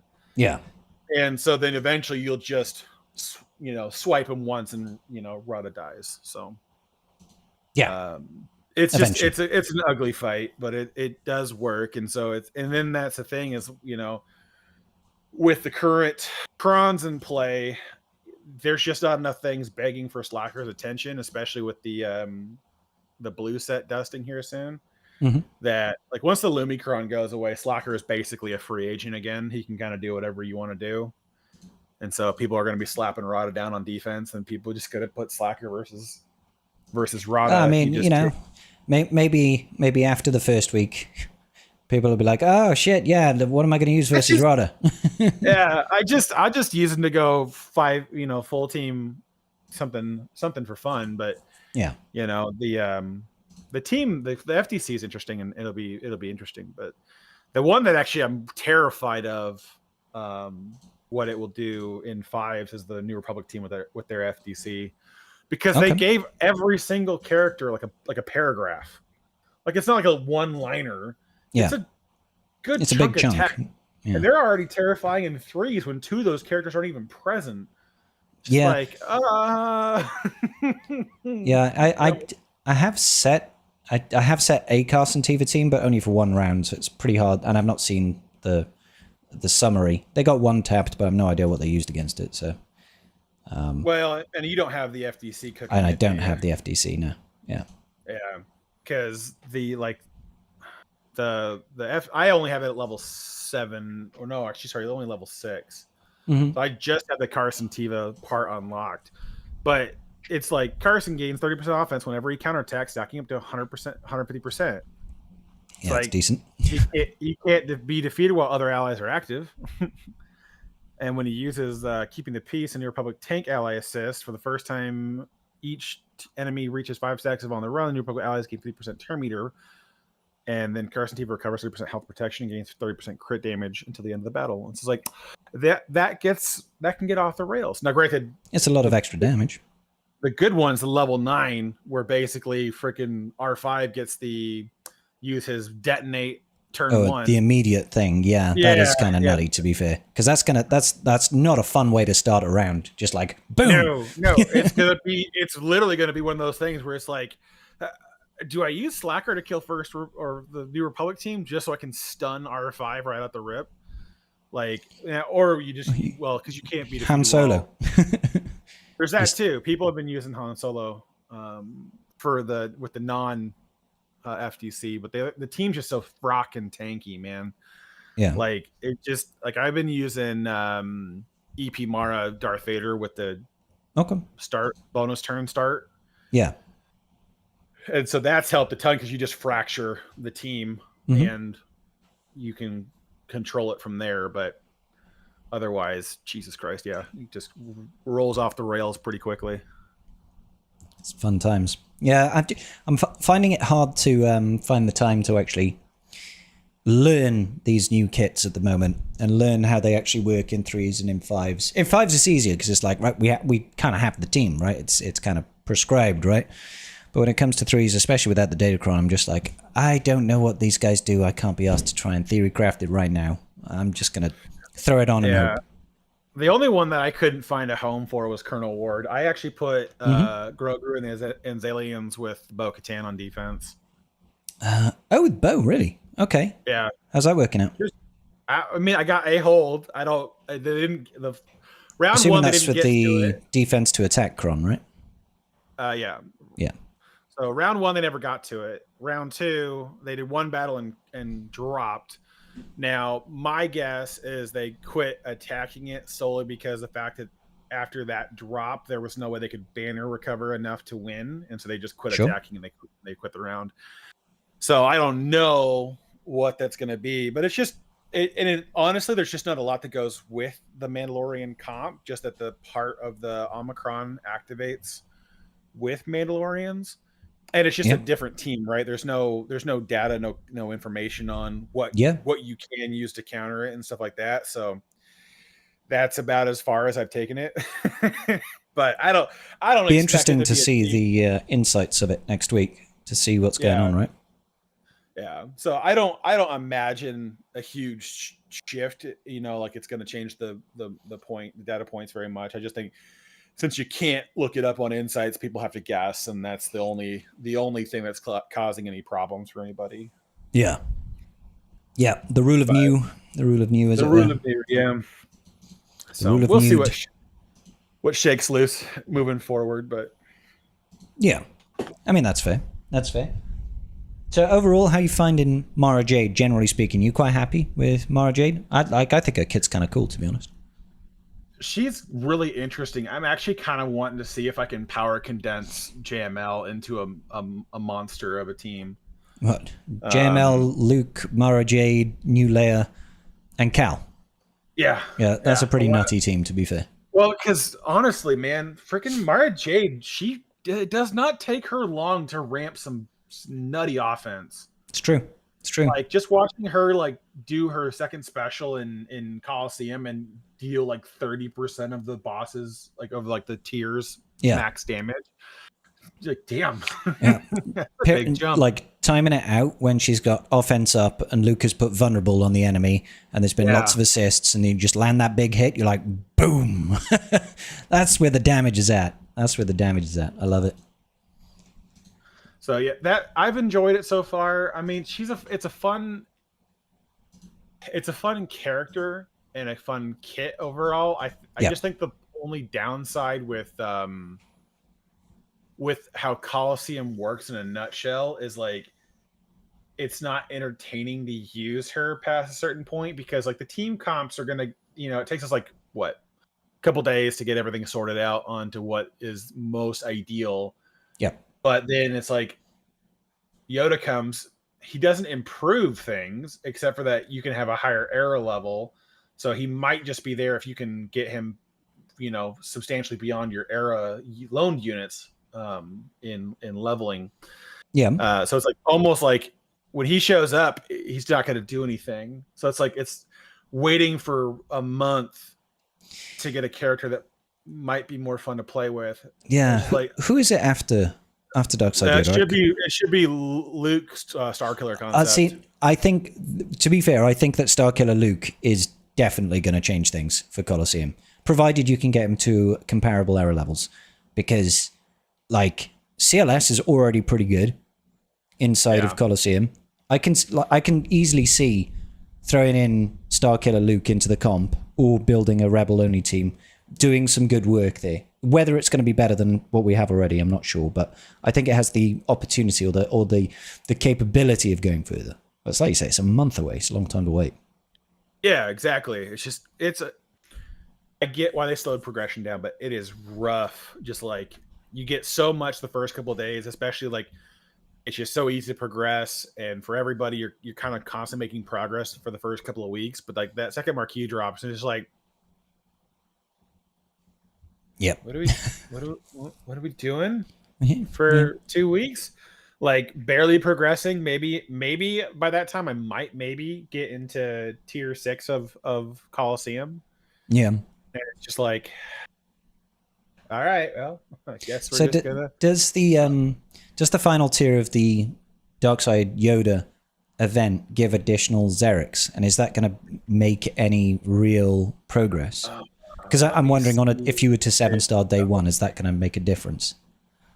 Not that I recommend 7-star day one. I think it's a terrible idea. No, I don't think it will. I think the question really is when they made their influx of the era material economy changes? Did they account for getting enough Xerics by the time we get to certain points? Because we do have. Am I that? No, I'm wrong. I apologize. No. Huh? So yeah, we do get them in Dark Reflection. We do get them there. Okay. I don't know how many, unfortunately, or what tier or anything they appear on. I just know that they're in the event. Yeah. But the second episode starts with that's 36 days. So that's going to be so it should still be Luke. Sorry, I was thinking that I had the episodes wrong, but the Snowtroopers marquee starts in 36 days. Yeah. So that should be the second one of the next episode. The Snowtrooper one? Sorry, the Stormtrooper concept. Yeah. Okay. Snowtrooper, Stormtrooper, Starkiller, they're all so similar. He looks so close to a Snowtrooper in that outfit, though. There's just so much white. There is a lot, yeah. Yeah. But yeah, sorry, I was thinking. But yeah, it says that the 3 dark side marquees all have Xerics tied to them. Okay. But nothing's coming up for Jackson or Starkiller Luke. So yeah, we'll see. But I just don't know, because it's like that's the only thing that I don't want to have happen again on the next go is like who was it? Grogu's one where they did the max tier to 124. Yeah, and it's just like right, yeah. Yeah, I missed out on like 16,000 era level currency because it's a little bit that I wasn't gonna bother with trying to get I wasn't gonna spend to get Grogu 110 by the time that the era ended, because I was only going to have the materials by the time the event wrapped up. Even if I bought the Pass Plus, I couldn't get to the episode pass that gave me the materials to get him the rest of the way. Yeah. And so I was like, well, I'm not going to spend the $20 because it was to do it either which direction. I'll let it slide. And then the material event came out, and I was like, well, I already taken Carson to 125, and I took Rada to 125. So now I have no materials to take Grogu. Yeah.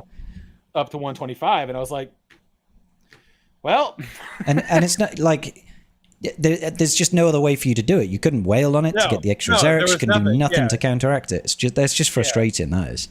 Well, the fact, like, and it's like, even when I had conveyed the point back to CG at the time, was just like the highest of tier requirement was 110. That was what your marquee event had it required. You had it communicated 0 places elsewhere that you were going to go past 110. It's like, how am I supposed to know that you're going to put the marquee, the era battle at 124, and that I should not be spending any other material on any of my other characters because it's going to have to be on Grogu? And I was like, yeah, that's gay. Sorry, like that was a huge, just like, all right, well, that sucks. Yeah, I mean, it's just kind of endemic of the issue with CG lately is just not telling people what's going on. They did a little bit better at the start of this era. I'll give them, I'll give it where it's due, because they did tell us. They said, look, upcoming Darth Jar Jar event, we're reverting the tier 2 rewards to give us the Mark 7 mats. Here are the rewards in detail for each tier that we're getting. All that sort of thing. So they have done a better job this time, but that doesn't really undo, the wrongs that they did last era. So I'm hoping that we've seen a little bit of a corner turned, and we're going to see a little bit better communication this time around. But best to be a case of fool me once, shame on you; fool me twice, shame on me sort of situation, and save your era level currency unless you really need to spend it. Yeah, the part I find funny with the change, though, is they're like, well, this should allow you to take 6 characters from air level 110 to 116. Yeah. And then I'm looking back over at CG, and I'm like, but do we have enough to take 6 characters to 110? Because I think that answer is still no. Please make sure we get enough of the Mark 6 materials. No. Hey, listen, I'm fine with it being 105 as the cap free to play. Like, I am 100% fine with that. But again, that's my point. CG has made this fix, but they're not fixing the other part. You still can't get to 110 on all 6 characters. You can do it on about 4. Yeah. Really, it's like 3 and like 75% of the last one, right? That's about where it really lands up. So it's like, so yeah, you've made the change, but then again, this change is only helping people in a very minor thing. Like, honestly, my advice to anybody who does happen to listen to this between now and when this actually comes into it, the only characters you should take past 105 are the Sith characters. Because you can guarantee that Jar Jar, Yoda, and Rowan will be the meta team at the end, the last 2 weeks. Yep. Or last month or so, whatever it runs. Mm-hmm. So don't lock yourself out of air levels. Because actually, I think Rowan's the last marquee to release. So that's he is, yeah. 2 weeks. But it's funny because they haven't called him an elite marquee. Normally, the last marquee is an elite marquee, right? But I guess they're not doing that this time around. They don't have to be. No, but it's just it was true for Vader was elite marquee. Who's the other one? I don't. Well, I mean, who was last era? Well, Snowtrooper was the last one. I wouldn't call him an elite marquee. Snowtrooper? I think Snowtrooper Commander was the last marquee. Yes, he was. Yeah. I don't know if they called him elite marquee actually. They didn't. No. Yeah. So maybe I'm just talking shit. Who was the Andor one? Yeah, because it was the ISB was the last one. Yeah, it was KX, wasn't it? Yeah, none of those were elite. So it was just the one. Although that being said, on Friday night, Friday's GAC, I did have KX security droid hit me for 250,000 damage. I was like, fuck you. He does clap pretty hard. Like, it's like, what the fuck? Honestly, like one of the R10s that I was like, I'm happy with this one because he will not die. Yeah. And everyone like goes in with something and then they get wrecked because he just builds up that overcharge and then boop. It's like whenever he gets crit, is it, or something like that? I want to say. Something like that, yeah. Builds that up, and then if he gets called to assist as well, I think he builds up more stuff, and he just ends up like doing absolutely obnoxious levels of damage. Yeah, I think it was. I faced that ISB team with Grit, and I had my R10 JML with 80+% protection on the Datacron, calling in versus Dedra, doing like 170k true damage, and could not kill her. I was like, all right. Why won't you die? Why won't you? And then KX just fucking broke my chins in with his kicks and his punches, and I was like, okay, well, I guess fuck this. Yeah. We're done. Yeah, that's fair. Fun times. I don't know. I think out of all the characters coming this era, the only one I'm not interested in the slightest is Jackson. Like, I mean, just Bugs 0 Bunny? for 0. Yeah, Bugs Bunny, no interest. Like I don't hate like the Stormtrooper. Like, again, the only reason I don't love the Stormtrooper is because like it's revitalizing a team that is so still not going to be useful for what I'm doing in this game, where it's like, sure, Imperial troopers are going to be doing a thing again. Not for me. I mean, with an FDC perhaps, but that, not most. I know we spoke about it last week on Tribe Talks, but it does tickle me that he just hard counters Adrad. Like, yeah, that just creates an infinite turn meter loop versus Adrad. It's like, okay, cool. We've decided that Adrad needs to be diminished again, and I'm just like, okay. And then, and I'm a little annoyed too that they didn't tie in something with Iden, because she's now completely homeless, and her team's been just cherry picked off of her now because everyone actually has better teams to be a part of than hers. Which, I mean, it's how the game works, right?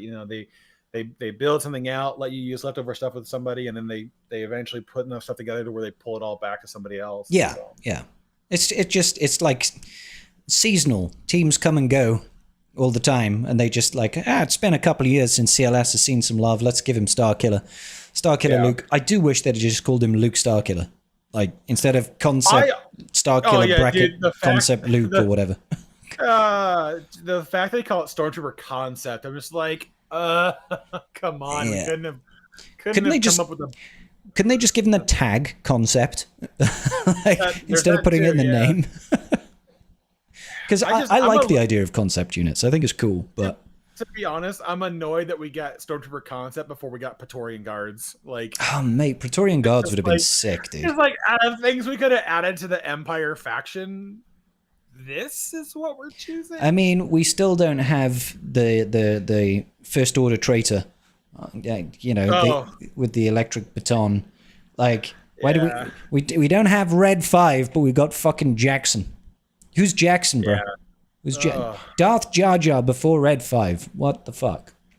Jackson was the first Jar Jar character. Just what are we doing?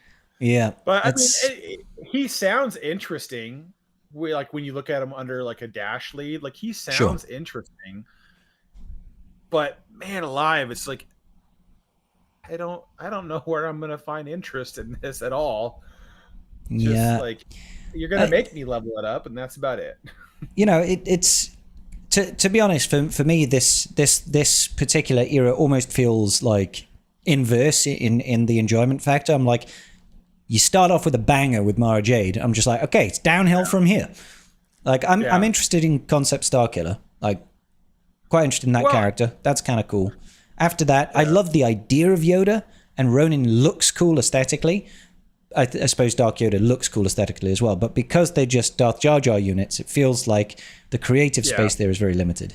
So, the fact that they're hemming them so far into like half their power is tied into Darth Jar Jar lead. It's just like, there goes theory crafting. There goes having some fun. I mean, I don't know. Like, it could be fun to have some of those tie under Sith characters, but again, it's one of those things to where it's like, I would love for them to take another pass at like C's kit, to slave Darth Bane to it a bit more, to where like C gets a lot more power behind being paired with Darth Bane.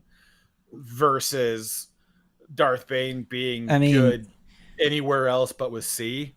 Like, if they even gave Darth Bane's unique doesn't disappear if he dies in C's team, that would be useful, because that's one of the annoying things about it, right? Just give Bane instant defeat immunity, or give him a Ray Ben setup to where if C's above 50% health, if C's above 50% health, Darth Bane can't be defeated or something like that. Because I mean, like the reason that would why be people obnoxious. Split it, but the reason why people split it most of the time is solely because of the fact that C Bane together almost universally performs worse than Bane by himself, because Bane abuses the sacrifice mechanic to reset his cooldowns, and then just go gain bananas. More mastery on top, right? Like, it's a scary time. It's a scary time, and so it's like, there's just like, can we get something in there to make it a little bit more like C Bane is supposed to be used together, and separating them is like only if there's just brash like B tier teams to go up to fight. Just grab Bane's rule of 2, right, and give it as a unique to C, but it only activates when Bane is his ally, and then everybody wins. Then C is monstrously good, and you'd have to consider. But then again, I still think a lot of people would split Bane, because like, it's too useful to have Bane do his own thing, right, and take down Lord Vader, or take down Queen Amidala, or take down something powerful. It's I think the problem really stems from they needed to rein in Bane's capability when he's not with C. They should, like, if it were me, I would be like, halve all the bonuses from rule of 2 if C's not the leader. It's like, that drastic, or just make it only active if C is the leader. You can't do it now because people will fucking riot if you do it now. Yeah, they would riot pretty aggressively if you traded to backpedal C's power curve 100%. right now. Not C, but Bane's power curve. But I think really while I agree with you on that front, I think the reality is if you retooled C to be a much larger menace when paired with Bane, you would quit seeing them split so frequently. Because if C Bane could reliably go beat PK Hondo or Leia or Ahsoka or, you know, whatever besides basically Luke, like, then people would be far more interested in actually, you know, having them paired together. But because they dynamically perform worse when paired together, because you can't abuse the mechanic that makes Bane so much better without him, it's just like, oh yeah, there's no reason to run them together. If they performed better, if they could fight bigger targets together, then I think people would probably move that direction. But there's so much of Bane's kit that just needs to be active. Like, it should persist through, like, his rule of 2 should persist through death. Bane should have instant defeat immunity until, you know, basically have it until the first time C falls below a certain health pool percentage, right? They should, for the most part, find a way to basically, I know the protection's a part of us, like they could do grit, but the grit's not really going to work when they both want separate things. Bane wants max health, but C wants protection to a degree. I don't know. They should just do some things where they kind of retool a little bit of C's kit to more accurate, more apropos, you know, pair with what Bane's doing. I still find it kind of funny, actually, that Bane has a leadership that nobody uses a full team with Bane. You know what I'm saying? It's always Bane plus one, but he does have leadership that works with a full team of Sith. And I think their idea was, he slowly sacrifices all his allies to gain more stats. And people are like, nah, fuck that. I'll just do it once and have the rule of 2 benefits, because that's way more powerful than actually taking a full team. Rule of 2 is so powerful without that being slaved to C is kind of nutty. Yeah, it's a crying shame, but hey, there's no point crying over spilt Bane milk, because I don't see them doing a rebalancing to his kit at any point. Never say never, but I'm going with never. Like I said, for the most part, it just needs to be that they beef up Sith Eternal's kit to like add explicit Bane callouts to his kit, and then let that be what makes them perform better together. Like all you're doing is changing the win rate of C plus Bane. That's it. You're not adding anything to Bane's kit to make him more powerful. You're just going when C is in the leadership position and Bane is his ally, and he is the only ally. Then it's like, okay, all allies start with or all enemies start with deceived. You know, when they're inflicted with shock, you spread shock to somebody else that can't be evaded or resisted, kind of thing. You know, and just shit like that would make it just, you can control a lot better, and then you're able to actually get through and win. You're not relying on, you know, a Datacron with 100% health and 200% defense for C to live long enough to do anything productive. But anyways. Yeah, that's a good point. So this is taboo subject now, but have you heard about this new unkillable comp that snuck into the game? I haven't yet, actually, to be honest with you. So it's the same old one that happened with Vader and New Batch. Yeah. But it's using, is it Carson Teva and his Datacron? He can't die while he has allies alive. And then it's working with New Batch because they can't die either. And you just can't kill the team. You would think that the fixes everyone brought in last time was going to be the way to solve that problem. Yeah, apparently I've only heard. I've not seen any footage of this yet. The people were talking about it in the chat earlier. So yeah, everything that is old is new again. Apparently, So we'll have to get on and speak to CG about this and get it fixed lickety split, because you don't want none of that. Well, I mean, it's one of those things to where, yeah, I don't know why they didn't fix that or think through it when they had this one coming through. It's like, whenever you have anybody that can't die, maybe you should make sure there's a mechanic that can't be exploited. I thought they fixed that with the they fixed it that the captured will, so the captured units will lose capture. They'll count as dead if all Bad Batch allies have got captured, right? So I don't know if are they using Omega lead and it's stealthing the Bad Batch so you can't target them. You can only target Carson Teva, or I don't know what the comp is, what the setup is, but apparently it's a new unkillable team. So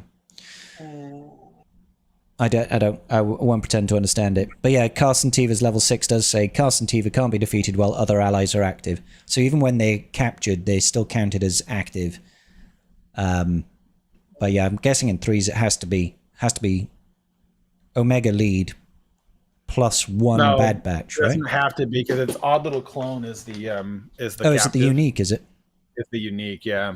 Ah, okay. So she doesn't have to be the lead. So it could be Teva lead. Yeah. Fun times though, right? Fun times. Hold on. I need to go. If anybody at home has got some footage of that, please send it to me on Discord so we can get it fixed. You got to bounce for a second, do you say? Oh, I hear Winston whining at the door, which tells me he needs to go blow up the toilet. So I'll be back in a couple minutes. And on that commercial break, yes, it's interesting how these things come around again. We do see it all the time, though. You know, we see the recurrence of certain bugs and certain interactions come back when we thought they had been squished. You know, we saw it with, do you remember Jocasta New? Jocasta New, not long after she came out, she got like stuck into a bug where if she got her lightsaber rifle out, she would do like a last stand move and blow stuff up. But there was a bug that existed where she would just constantly be able to do it and not die. So she would just constantly be blowing up every single turn. You could still kill her in that form, but she would just keep on exploding after time. And that seeped into the Era of the Nightfall battle. What was it? The Era battle for Nightfall. And the final tier of that was more or less unbeatable because she just kept on exploding every single round and wouldn't die. And then we saw it happen. It leaked into the raid then, so you could use her in the raid and constantly blow up stuff. And it was just all sorts of messed up. They fixed it and it came back in, and they fixed it and it came back in. It's a fun time. It's a fun time. It's a shame because Jocasta New looked like so much fun on paper, but in reality, when she came to the game, she didn't really seem to have a massive, massive impact. You never seen that move get used since the fix? Yeah, I mean, she tends to get hard targeted really quickly in any comp setups, right? So you never really let her have the opportunity to blow the board.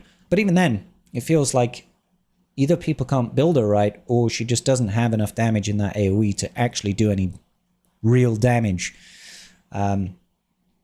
But hey, that is the way that the cookie crumbles, as they say. That is the way the cookie crumbles. So I'm just going to reiterate, while Karth is away, ladies and gentlemen, please do make sure if you have any questions for Tribe Talks tonight, head over to my Discord, go into the Tribe Talks questions channel within my Discord server and ask your questions there, and we will get to them shortly. I imagine when Karth comes back now in a moment, we will most likely be moving on to questions. Anyway, had an unkillable Grievous for months. I don't remember that one. What was the unkillable Grievous? Can you remind me?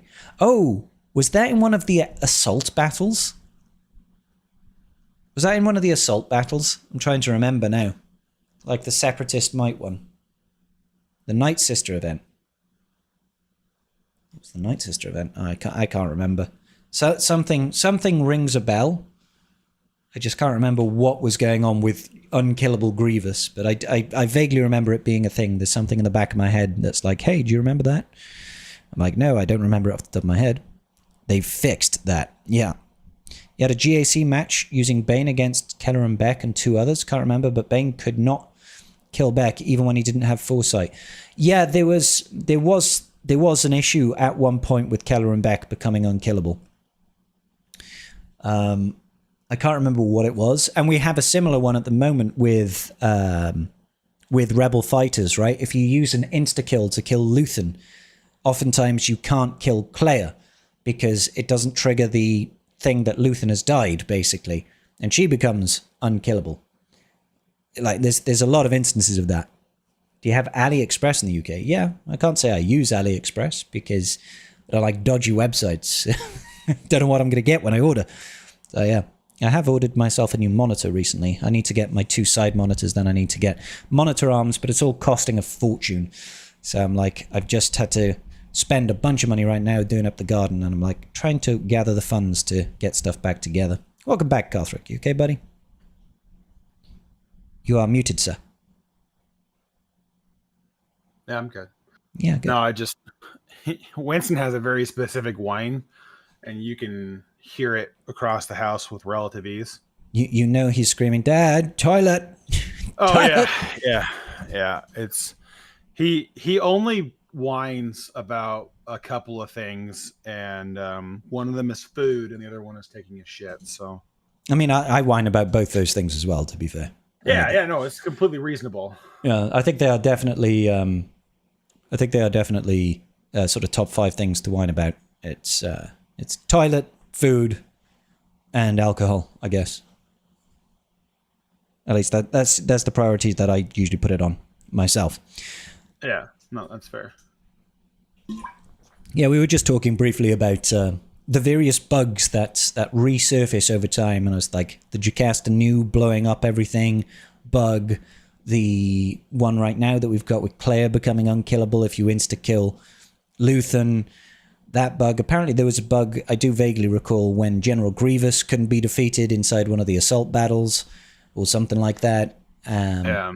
There was one with Keller and Beck as well, with, it might have been Bane. You had to get him below 1 health or something like that, but if you sapped away all his health, so if you drained his max health to 1, you couldn't get him below like the percentile health threshold, so he became immune to being killed. There's all sorts of weird interactions like that. It's fun. Well, yeah, I think there's just one. It's like you put a mechanic in, and you just don't have the capacity to test every possible interaction with something to see what occurs. Because like sometimes it's hard to be able to tell if like, and you reliably get something to 1 HP.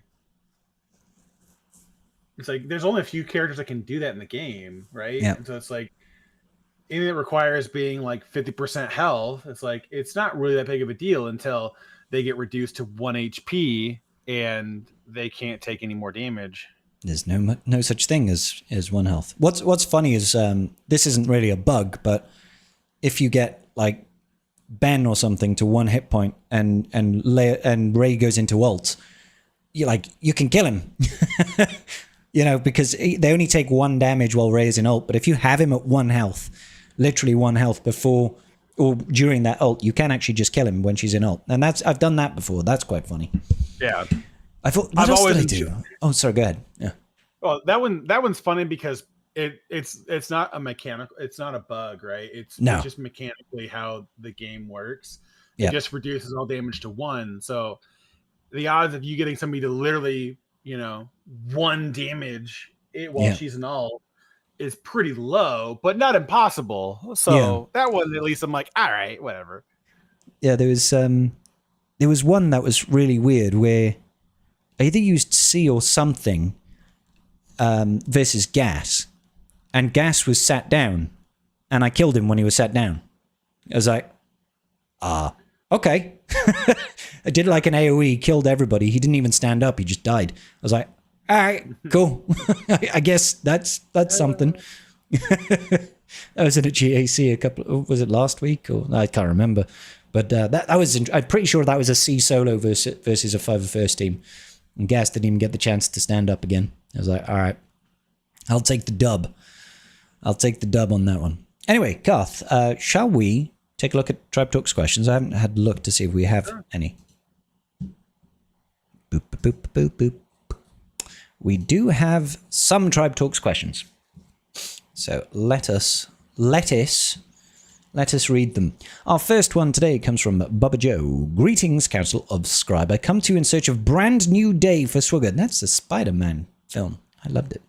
For the first time since the era system launched, I looked at the characters loaned and new for this era and think I kind of want to do PvP in the era format. You are the first person to ever say that, Bubba Joe.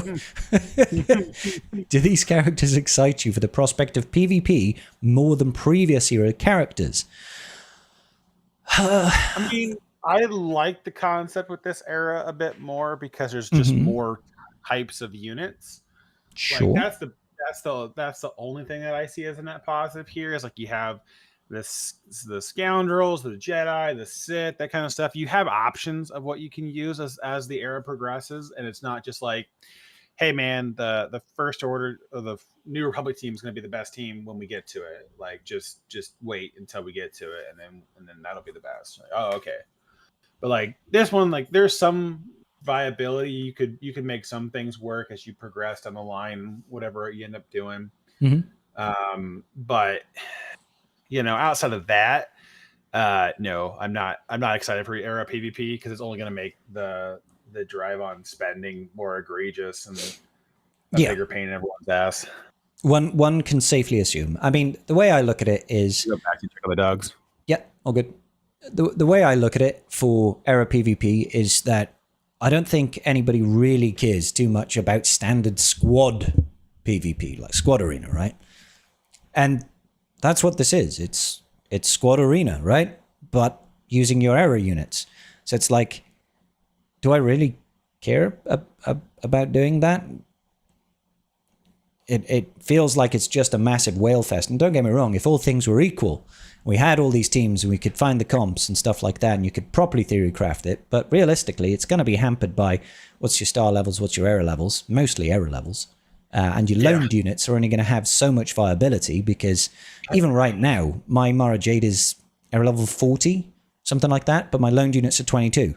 So it's like Mara Jade's going to do the heavy lifting there. The loaned units are not going to compete with, a relic delta, an error level delta of 10, which is 75% more damage outgoing and less damage incoming. It's if that didn't exist, then maybe. But yeah, so it's hard. Bubba Joe continues with, do you think they can and will give us the error roster options to make PvP possibly more interesting? Do you think we'll get error PvP this era? No, we will not get error PvP this era. I doubt they release it halfway through. Yeah. It'll probably be the start of a next era, maybe. The only thing I know that we're expecting, right, Karth, is, what is it? Overcharge? There's like an equivalent of mods that they're supposedly bringing to era PvP. I think it was called Overcharge or something like that.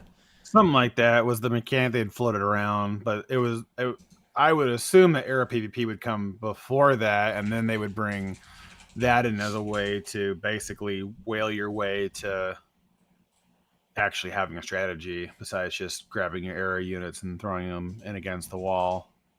Can't remember what it was actually called. I don't think it was Overcharge. I think it was something similar to Overcharge. But yeah, and I'll be honest, I don't have a whole lot of faith that system will not necessarily gated by cash, but it will be influenced by cash spending. No, I think what it'll come down to is there'll be a certain amount of things that you get for free, and then there'll be things that you can add on top of that. Yeah. With money that will give you an advantage, which, I mean, that's how this game has been played since day one. Every time anyone's like, oh, I can't compete against these whales, I'm like, that's the point. That's the system. Yeah, it's either time or money, man. And you got these people that are millions of GP ahead of you with all the GLs, and you're facing them in GAC. It's like, well, just take the L, big guy. You can't win them all, and it's only worse the lower you get in GP because you just have to play the time factor. I mean, like, you were majorly not PvE, god damn it, free to play, F2P, F2P. for a large portion of your time playing the game, but you started when that was a lot more achievable because there was the way Squad Arena worked, everything else worked. Mhm. You could streamline your roster. Even early GAC Oh, was 100%. heavily, like if you were hyper focused, you could crush the competition a lot of the time in your matchups. But like the way the game has gone over the last like 5 years, it's just been like the more you can swipe, usually the better you're gonna do. Up until a point, when you get to where I'm at, it's like, well, either A, everyone's spending, or B, everyone's been playing long enough to where we all have enough of the same toys that we're not seeing a measurable difference in performance anymore. Yeah. So. Yeah. And it's a shame. I'll still look forward to whatever CG brings to the table with Era PvP. I want to keep an open mind. I want to be hopeful that it's going to be a fun game mode. Right now, I don't see it, but right now we have very, very little to go on outside of it's PvP. It uses Era. We're going to have some way to manipulate stats. We don't know a whole lot. They're gonna need to find a way to have the other marquee units go back and forth between lone units and active units, because I feel like that's gonna be the only way to have fun with the entire roster of things they're bringing, is being able to play with, like, if you're going to do prescriptive teams like New Republic was, right? The team sucks until, like, the team was dog shit until we got Carson Tiva in the game, right? Which was marquee number 4. Yep. I was like, what are we doing? Yeah. Hi, and then there was so much that was like, yeah, you can't counterattack this ability, and I'm going to get rid of your retribution. But it was only good for like what, 2 weeks, and then it was like, hey, Grogu's here, and screw that guy. Rada is the bread and butter. So Rada's just gonna no brains unga bunga stomp everything in Coliseum. God damn. Oh, hello, puppy. Oh, it's a good puppy. You smell too much like dirt, and that has me worried. Where have you been? So we replanted most of the backyard, and he has a propensity to dig.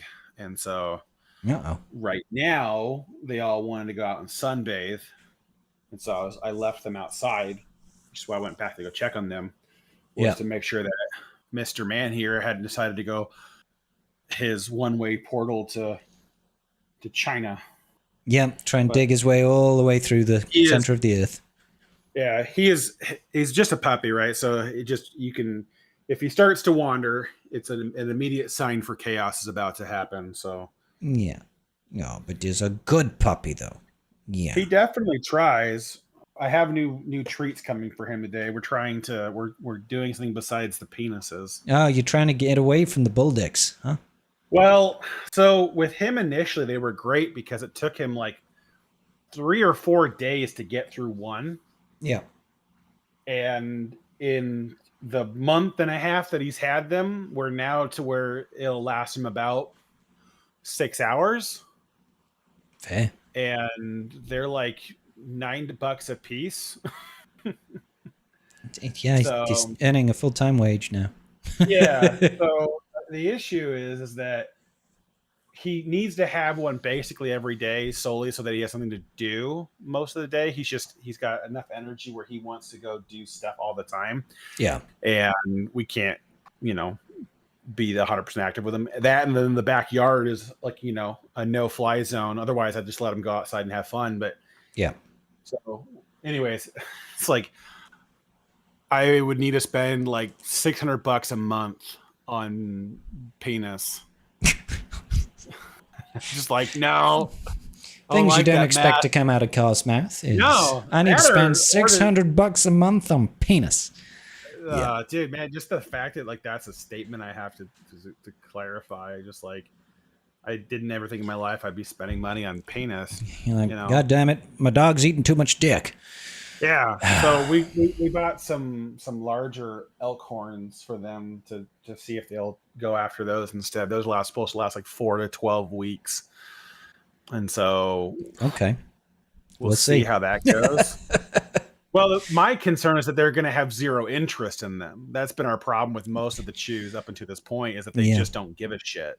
They just don't have the same drawer as a giant bull dick. No, because we've had the like cow femur and stuff like that, where just big, massive chunks of bone. Yeah. But when they're super bored, the other two will maybe chew on them for a little bit. But his mouth is too small to get onto them meaningfully, so Yeah. he doesn't really care. And so I'm like, I need to find something that he's going to be interested in, that we can let him chew all the time, that's not going to cost me a fortune. Yeah. So exactly. Maybe not penis is the way. Yeah. Well, that's just the downside of the bully breed, man. They are such aggressive chewers that they they go through everything. We go down the aisle of extreme chewers at Petco. Yeah. And we might get lucky if some of those things last more than a day in our house. Mm-hmm. Fun times. So they're like, yeah. I'm like, I don't know where you guys got your aggressive chewers from, but mine are like the mutated version of that. Okay, right. Well, let's move swiftly on to the next question. It comes from Mayday, and Mayday says, "Hello. I apologize if this is verging on roster-specific questions. I'm ready yet, so I can't tell. But since the Darkside clones and Jedi Vanguard are available in Lightspeed tokens, I've got several of the Jedi Master Mace Windu requirements completed. Congratulations. Would you say he is a worthwhile investment, considering you've not heard anything about a new raid?" He's not bad, I'll be honest. I still think the raid's like 6 months out, personally. I mean, that's my take. At least 3. at least 3. At least 3. Well, I'll rephrase it. I agree with you. At least 6, because they would have at least hopefully said something when the start of this era, if they were going to be in this era. So let's say that realistically, 4 to 6 months out. So if you're really close to unlocking, and he goes permanent here soon too. I think he's permanent now, isn't he? Yeah, I think he's already there. Yeah. So I mean, I would just pick him up and get up the team. It's not a bad team. It's just one of those teams where it's like it falls to what is the guy? It's Dark Trooper Moff Gideon 2.0. It's like they did really well when they had the Kron. They do really well in TW. They are mediocre. I would say they're a fun full auto team for TB. Like, yeah, oh yeah, that's their best quality. You can pretty much no-brain any of the Jedi missions through TB with and you don't even need the Omicron on. Is it Deppa? I'm not sure if it's Deppa that's got the Omicron, or is it Temple Guard? No, it's not Temple Guard. His is 3VC. Deppa. Yeah, they can no-brain face roll pretty much everything. In TB, which is nice. I know it's not everybody's cup of tea, but at least you can always just use that team and it will just work. So there is it's that. not required anywhere else as well. Like none of the units are used for platoons or anything, so it's nice to just have a team that you can guarantee put on an ECM and basically get 2 out of 2 on. So yeah. I like them for that a lot. They're not bad. It's just that they baked in such a dumb flaw to the team that it was so easy to counter at the rip, right? Like they can't reveal Sith teams, and so it's like Traya and Malgus just shit all over them. Yeah, and they're much older teams, and that's fine. Malgus has a conquest unit with a legendary unit underneath, actually a legendary unit and an epic confrontation underneath him. So Malgus, not to throw shit on Malgus, that's a very high investment team that he's being countered by. It's just that the investment's so old now that it's everyone brought it up and then it was immediately countered by a very old team. Kind of the same thing we're going to see with Cassian once his Kron goes away, is that the counters versus him are going to open up quite immensely because, well, they're not getting just infinite turn meter pumped through them again, where you had one counter option to face them. Yeah. So they're not all bangers, and that's fine. They're not designed to be. I wish they performed a bit better in TB. Honestly, I'm a little miffed that the Omicron on Hell or not Clay. Is it? No. What's her name? The blonde chick. Vel Sartha. Vel, yeah. I'm just surprised that her Omicron wasn't like at the start of each of her turns inflict somebody for 2 turns with an undispellable undermine. Because that entire team is trash if you can't keep undermine up. Like if they it's kind of a requirement. If they cleanse it, you're just stuck for like 3 turns waiting for to inflict it again with Clea. And then, praying to God you survive the in between, because like without the attacks in a turn and everything else that like steamrolls their recovery, they just get shit on so easily. I'm just like, I feel like these teams that aren't going to be great in the game, like they're not going to be PvP meta. Mm-hmm. They need to be a lot more like Jedi Vanguard, where it's like they're not dominant in PvP, especially like GAC where more players are going to use them. But man, to have a team that you can just 2 out of 2 auto, like almost every single CM, is like that's worth its weight in gold for where I'm at in the game and for a lot of other players too. And so I feel like that's like what the team is missing. Is like they're just not good enough in their other game modes to validate the investment. Yeah. I think on my main account I went the full hog on that because obviously you needed them for the error battles. But I'm pretty sure I threw Vel's TB on me on there, and they're okay, but they're definitely not this is a guaranteed steamroll.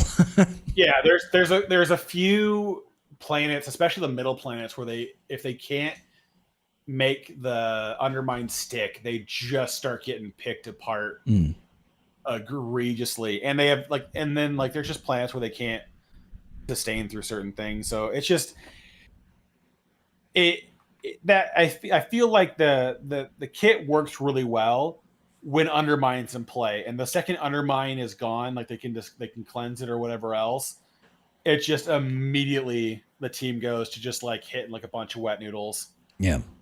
It's like, oh well, that was a great way to get a 0 out of 2. Yeah. Like I don't use them very frequently in TB because there's just I don't play the first 2 phases. Phase 3, Luthen goes. You must do the Braca special mission though, the Zepho unlock, right?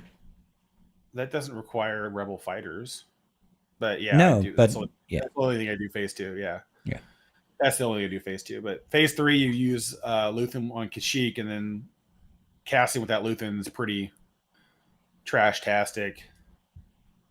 Like, honest to God, if they just allowed Luthen to have his access benefits during TB with Cassie and lead, like, I feel like that would solve the problem too. Because like getting the mark, like a second, tank out there, essentially, like it's one of those things where the team works really well in certain aspects, but man, just like some of the design where you're like, man, wouldn't it be really cool if, I don't know, like Cassie and let Luthen have both access and curator benefits at the same time? Like that could be fun. Like, where are we really going to go? Like the team is, I don't feel like has once the Kron goes away, I think the team is going to be basically back to. I mean, the Kron is pretty obnoxious, to be honest. I mean, it can get shut down, obviously. Let's just throw JMK at it, but. Well, yeah, but I mean, the fact that you're like JMK or bust is kind of like that's your counter options for the last 3 months has kind of been nutty to have a little bit. Yeah. The funny part is, of course, JMK has been used for so little in these days that having a dedicated counter is like having something to use him against is like, hey, JMK, go kill this legendary / marquee team. What I do find really frustrating about that is even if you have like, say you've got like Saw, Claire, Luthen with the Kron on defense, even with JMK, it takes a hot minute to clear that team. Because they just take like 17,000 turns in a row. And they're like, I'm going to increase your cooldowns, and then I'm going to blind you, and then I'm going to do this, and I'm going to stun you. And then it's just like, for fuck's sake. Bonus turn. It's like, I brought JMK to stop all this turn meter. And it's like, yeah, but we got bonus turns for about a year and a half. Yeah. Like, God damn it. It does get a little butt clenchy too. Like I've got. It does. I've nearly lost. JMK, Cat, and Mace, right? And I've had times where I've watched JMK, Cat, or Mace, one of them, fall like 51% health. And I'm like, What is happening? Yeah. Like, you should. How are you dealing this much damage? Yeah. It's really nuts. It is It really nuts. is. Our next question comes from Stars. He says, what do you think the error battles be squad like? What? What do you think the error battles be squad like? I read that again. I still don't understand. Since we only got one dark side unit with Stormtrooper, do you think they will put Rotter with him? Oh, okay. So yeah, he's asking what is the split? They Yeah. already told us the split, didn't they? I'm pretty sure I've seen the data mines have got the assets of the split. I can't remember if they've told us the split directly. I believe it's. Let me see if I can see believe it. it's the first 3 marquees and Rada on one team, and the last 3 marquees on the other. If I remember correctly. Looks like Carson Tiva Zeb R5 with Rodder. And then it's going to be Grogu, Colonel Ward, and Snowtrooper. Which means Snowtrooper is the lead there. Yeah, because you don't have anybody else. Yeah. Yeah, that'll be fun. That'll be a trash task. But let's be honest. The Carson Tiva team will just be solo Rotter. Like, you just take Rotter in, hit it. Like, I still don't get why they don't let you use Rotter in both. Like, come on. He's the journey guide for that era. Yeah, let us use him in I don't both. understand why it matters, right? Like, if I got an R10 Rada, let me just get the 3 stars done. Exactly. That should be the way it is. Simming 3 stars right away. Like, I don't have to even try the battle. Just give me the 3 stars. Just give me the rewards, damn it. Now, I don't mind doing it. I don't mind playing the game at least once. If I can sim it afterwards, it's fine. But yeah. So yeah, there you go, Stars. We have the team comps. I almost wish Rotter was in the other team, because I feel like the Snowtrooper with Colonel Ward and Grogu and the Zalans is going to suck. I almost feel like it should have been like you use the New Republic team on one side, and then it's just like they require the other units, but then the team is just Rada solo for the entire event. Yeah. Like 100% guaranteed that's going to be the case. I would be happier with that, because then that would be more fun. But whatever, it is what it is. I realized I actually skipped over a question there. It's you forwarded it because somebody put it in the wrong section. It was One Shot 223. He asks, what do you think GL Mando's kit will be like, and what would you like to see? I kind of hope Armorer gets in the squad. New Republic. The whole thing is New Republic. New Republic. New Republic. New Republic. I can't see them doing a lot different. No. Because the 3v3 team is still going to be parts of their team split in 2, because you have 6 units essentially at this junction. Mm-hmm. So you're still going to have 2 3v3 teams. You're going to have and then the 5-person team is going to drop one of them, right? Because you got 5 New Republic units so far. So you drop out like I don't know. Carson maybe drops out, or R5 drops out, or I can't really see Zeb dropping out in 5s, because that's going to be your main tank, and Colonel Ward seems a little bit more suited for the team. Grogu is going to be a definite shoe-in. Well, she allows that mass counterattack, which is kind of useful to have, right? But it's really hard. It's hard to say. I definitely think he's going to be New Republic, because too many of the kits talk about a New Republic Galactic Legend in the leader slot. Yeah. And I can't imagine they don't, at the very least, throw him with Grokart as kind of like almost a mandatory unit. Not to completely derail all this. Yeah, derail away. Did you see how many units got the New Republic tag? No. How many? So C3PO, General Syndulla, Mon Mothma, Cara Dune, Kyle Katarn, and Chopper all got New Republic tag. That's a lot of tags for New Republic. What's going on there? Now, I find it funny that R2 didn't get the tag. Well, that's what I'm trying to figure out. Are they going to update some kits when GL Mando comes out? But potentially, again, I have high doutes. The Drogon one is kind of interesting. It's like nobody's going to take him away from Leia. Like, that's just never happening. No. So why are we even giving him the tag? I don't know. Like, they're there, but it's like, I mean, but then it's the same thing. Like, Mara Jade has the new one, so maybe they have plans for expanding upon the New Republic era in the era after this one as well, where they're going to add Maybe additional units to it and maybe theory craft some new stuff into there. And we're going to spend a bit more time with New Republic and I don't know, Imperial Remnant. Mm-hmm. Who knows? Yeah. Who knows? I mean, Ahsoka season 2 is supposed to drop sometime in the next calendar year. I think it's supposed. It got kicked out to the start of next year or something, right? Yeah, I believe it's February of 27 now. It was supposed to be like this summer, and then it got kicked into like October, and then I think they kicked it into something like spring of 27. Yeah. So it's kind of weird. It's kind of weird. I mean, they are working supposedly on a new raid. It could theoretically be a New Republic raid. Well, a raid that has New Republic as a requirement tag, right? Which would kind of make sense, I guess.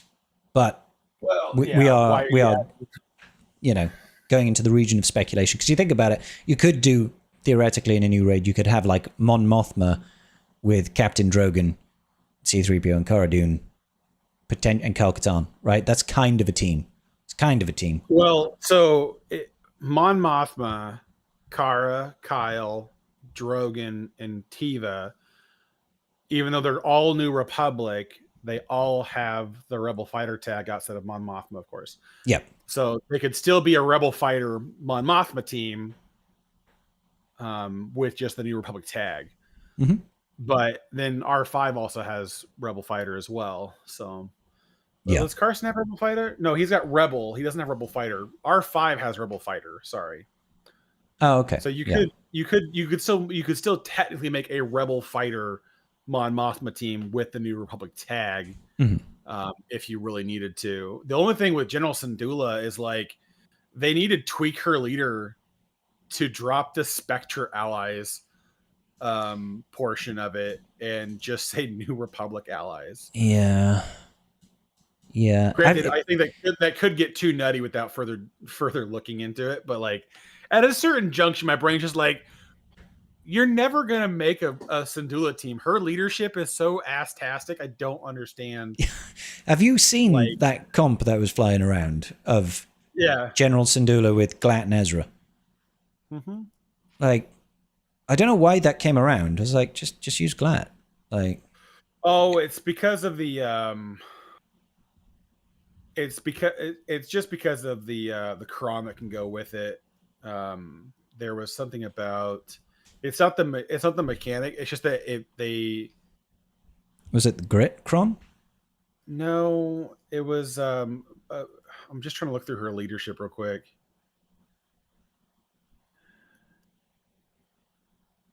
People are saying it counters Great Mothers, but like I just slacker it anyway. Like, if I see Ezra, I'm like slacker. It can be harder for the for Leia to beat too because of the dots. Oh, okay. Fair enough. They'll stack damage over time, and which can, when there's heal immunity from Ezra, it can make it easier to plink some people out. Anyways, it's just I mean, I get it, but at the same time, like, all right. Yeah, it's fair enough. Yeah, it's fair enough. But yeah, I'm not sure why. It's going to be a New Republic squad that BAM uses, and it's going to be mostly the New Republic units that just released. Yeah. Like that's going to be the team. Like whether you like it or not. Yeah, that's going to be. I mean, if it were me personally, this is not what I think it's going to be. What I would like it to be is I would much rather it be a team that actually just condenses and elevates Bo Mando's team, and he becomes the leader of the Mandalorians, because I feel like thematically that's cooler. And I think Bo is decent enough right now, especially with the cron we've got at the moment, obviously. But I think it would be so much cooler to see new GL Mando with Bo and Paz and probably Grokart, let's be honest. I think that team thematically excites me more than the idea of seeing fucking Carson Teva and R5 and Zeb on a squad. That just that team comp doesn't excite me, you know? So yeah. Apologies, Karth has had to run very briefly once again. But again, this is, like I said, this is what I imagine it's just going to be New Republic. I don't see it necessarily having crazy, crazy high levels of Mandalorian synergy, because it feels like they're trying to push the New Republic angle. So we'll see. We'll see. We should get the kit in 2 months or so, I imagine. Usually, they might do what they did before, where we got like snippets of the kit revealed over time, and that was kind of cool. But we don't know anything at the moment. We just don't know right now. Drip feeding the information to us is CG. Oh, welcome back, Carthrick. Yeah, I think ring the last one back inside. Ah, fair enough. Next question comes from Swago Marco, and he says, hello, has CG communicated, or has it been data mined, how Colosseum shards are filled? For me, my shard is top 50 plus pay to win only again, and it would be nice if spenders got a couple of shards themselves. So no, they're randomized like every single shard in the game. They basically throw people in until I think it's 10,000 per shard.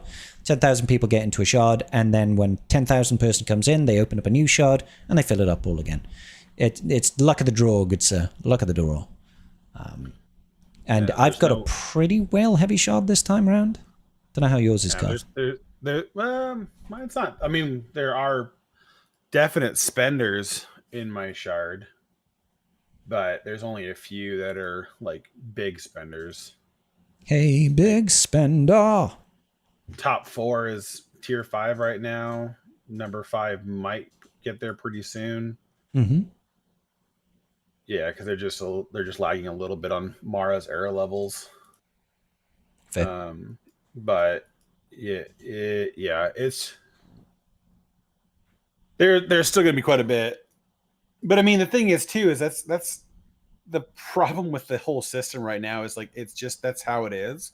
Mm-hmm. Like if you're not buying the shards, the pass plus, getting to 5-star unlock, like those being that far behind the air levels is always going to leave you in a rut no matter what happens. So yep, it's a big because of the air level delta. It's a huge swing. You know, the closer you get to being the whatever the boss level is and or beyond it, you know, it's going to be a massive impact onto how successful you are in Coliseum. And so yeah, it's one of those ones where it's like if they keep the trend where they're only doing era levels on the beginning of an era, it's going to be like super advantageous for a lot of people to be like, maybe I go a little bit more aggressive on the first marquee because you get a lot further earlier on. yeah, And somewhere around like episode 2 is when things kind of balance back out a little bit because the people are kind of able to get relatively caught up resource wise because completing the calendars will give them enough and everything else will kind of give them enough to kind of get caught up. But that initial burst in era levels is going to be a huge win for a lot of people. Yeah, I think it does. It starts the ball rolling. And it helps you every subsequent week. You're like, oh, well, I've already gotten so far along. If you've got enough era level currency to keep on plowing into that, it does help quite drastically. But for me, I think CG has taken this really deliberate approach recently in recent months, so since the era system came into play, is that they are trying to incentivize cash purchases a lot more than they ever have in the past. So there always used to be ways of us to just use crystals as a proxy for cash, and it's not like they're doing away with crystal purchasing, because you can still purchase your marquees with crystals and you can still get them to 7 stars with crystals alone if you want. But what they're trying to do is constantly incentivize the cash alternative, which is, hey, you buy the marquee packs, you're gaining a couple of loaned unit error level increases as well. That's going to compound over Colosseum and give you loads of additional rewards, potentially. Obviously, the funny part is if everybody does it, then, you know, you're not necessarily going to be getting top 10 of your Colosseum shot. So it's funny. No, it's not a guarantee, but and I'm not like strictly opposed to that either, right? I feel like there's a certain degree of, I understand why they want to incentivize cash spending because, you know, that's actual money they're getting. It's not people just who can afford to just hoard their crystals, and do nothing besides keep up with what's being released with the game. So there's a certain degree of like I get it, and I'm not really upset by it. Yeah. Oh. I mean, I'm not upset by it, but I'm trying to rein in how much I spend at the moment, and I'm willing to sacrifice being in the top 10. If I can stay top 30, I'm quite happy without spending a crap loads of money. I'm still using my crystals right now to get all my marquees, and that's okay. I still use a little. Do I use a little bit of cash? No, I buy the episode pass plus, and then I'll buy the surge pack, and then usually you're 1 or 2 packs away from getting to that 6-star unlock, depending on how good the RNG is on the surge pack, of course. So I try not to spend quite as much these days because I know I've got to spend money on error levels at the end of the era to get the journey guide. So. That's always the rough part, is keeping in mind like how much you have. That's the only thing I don't love about the changes, is how much your spending gets shoved like a 2-week time window. Yeah, where it's like, I would be happier if I could budget this out throughout the course of an era. And now it's like, would you like to spend $1,000 in 2 weeks? No, not really. Not really. And I know that that's not like just doing the error levels. It's just like everything comboed together between you buying the marquee, buying the mats to go to 125. Yeah.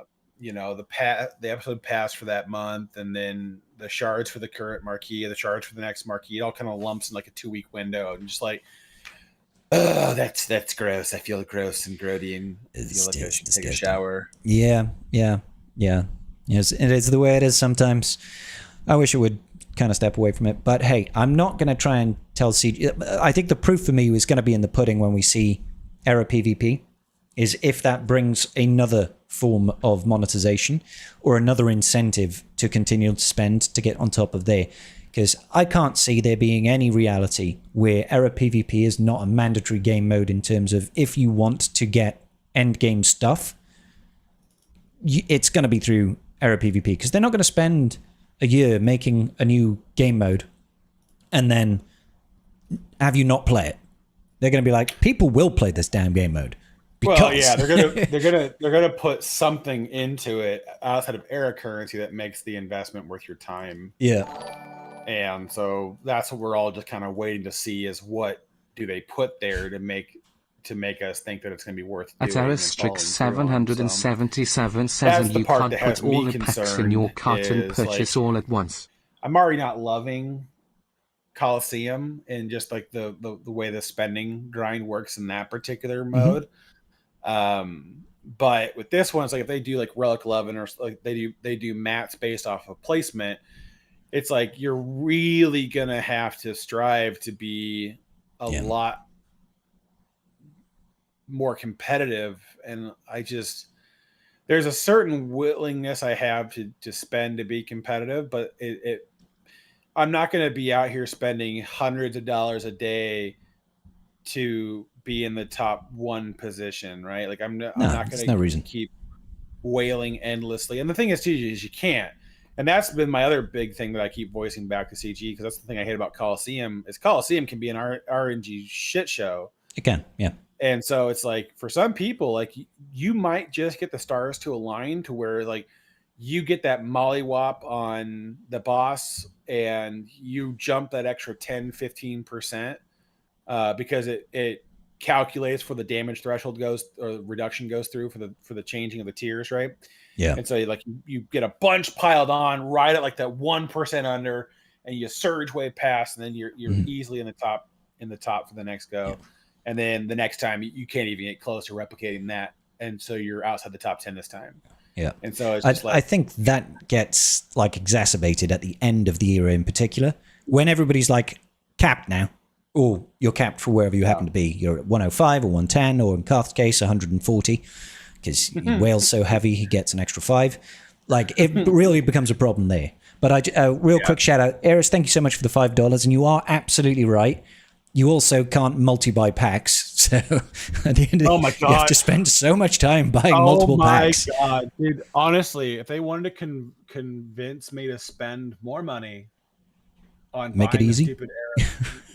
Allow me to buy them in batches of 10. I can do the math. Yeah.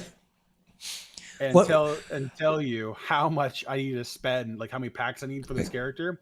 Let me just do 10, okay? 10 I of get those really packs. annoyed because, like, for me, I'm only really doing that, when the Journey Guide unit drops.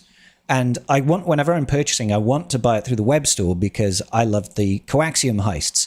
But I fucking hate it when I go into the store. It's like, okay, so the store's kicked me out the game. I got to buy these packs. And come back in and you're like, ah, shit, I missed this pack. Let me log back into the web store, kick me out of the game, buy this pack, and then go back into the game and put it on the night. Oh shit, no, I've missed this pack now. I got to go back to the web store, kick me out of the game. What's up, for fuck's sake? At least what would be kind of cool is if they embedded the game into a browser and let you do it that way, and it just ties directly to the store. Yeah, that would be helpful. But I mean, it would just be nice if there was a way to, like, they just kind of like, hey, you're spending the $100 anyways. Yeah. Let's just create a pack that's like, hey, you want to take all your characters from 110 to 125? Here's enough material to take 6 characters to do that. And just buy the pack. Like, I'm spending the money anyways. Can we just let me do it once? Like, yeah.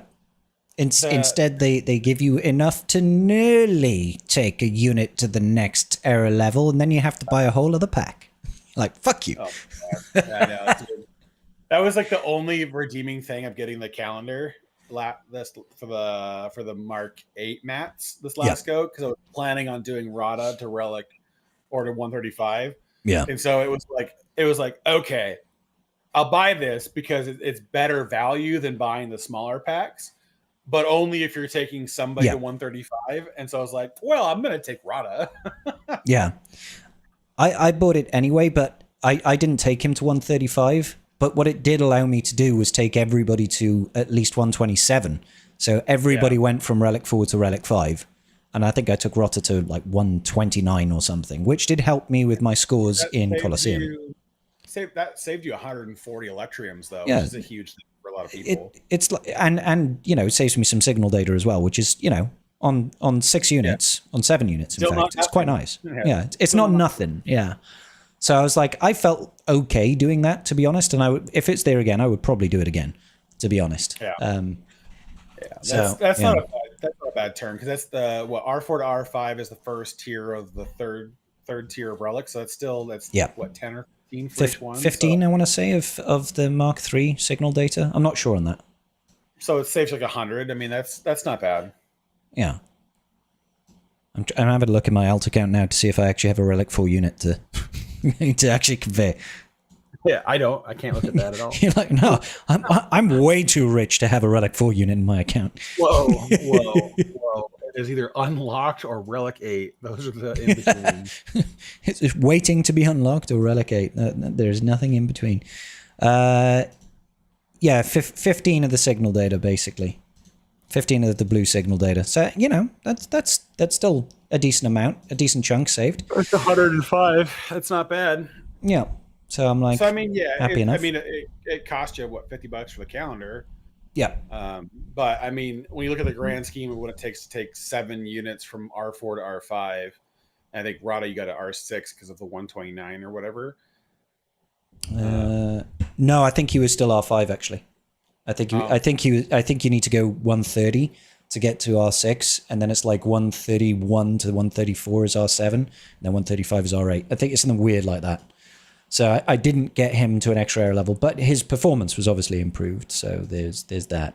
R5 is 127 to 129. R6 is 130 to 131. R7 is 132 to 134, and R8 is 135. Yeah. So hell, Jimmy.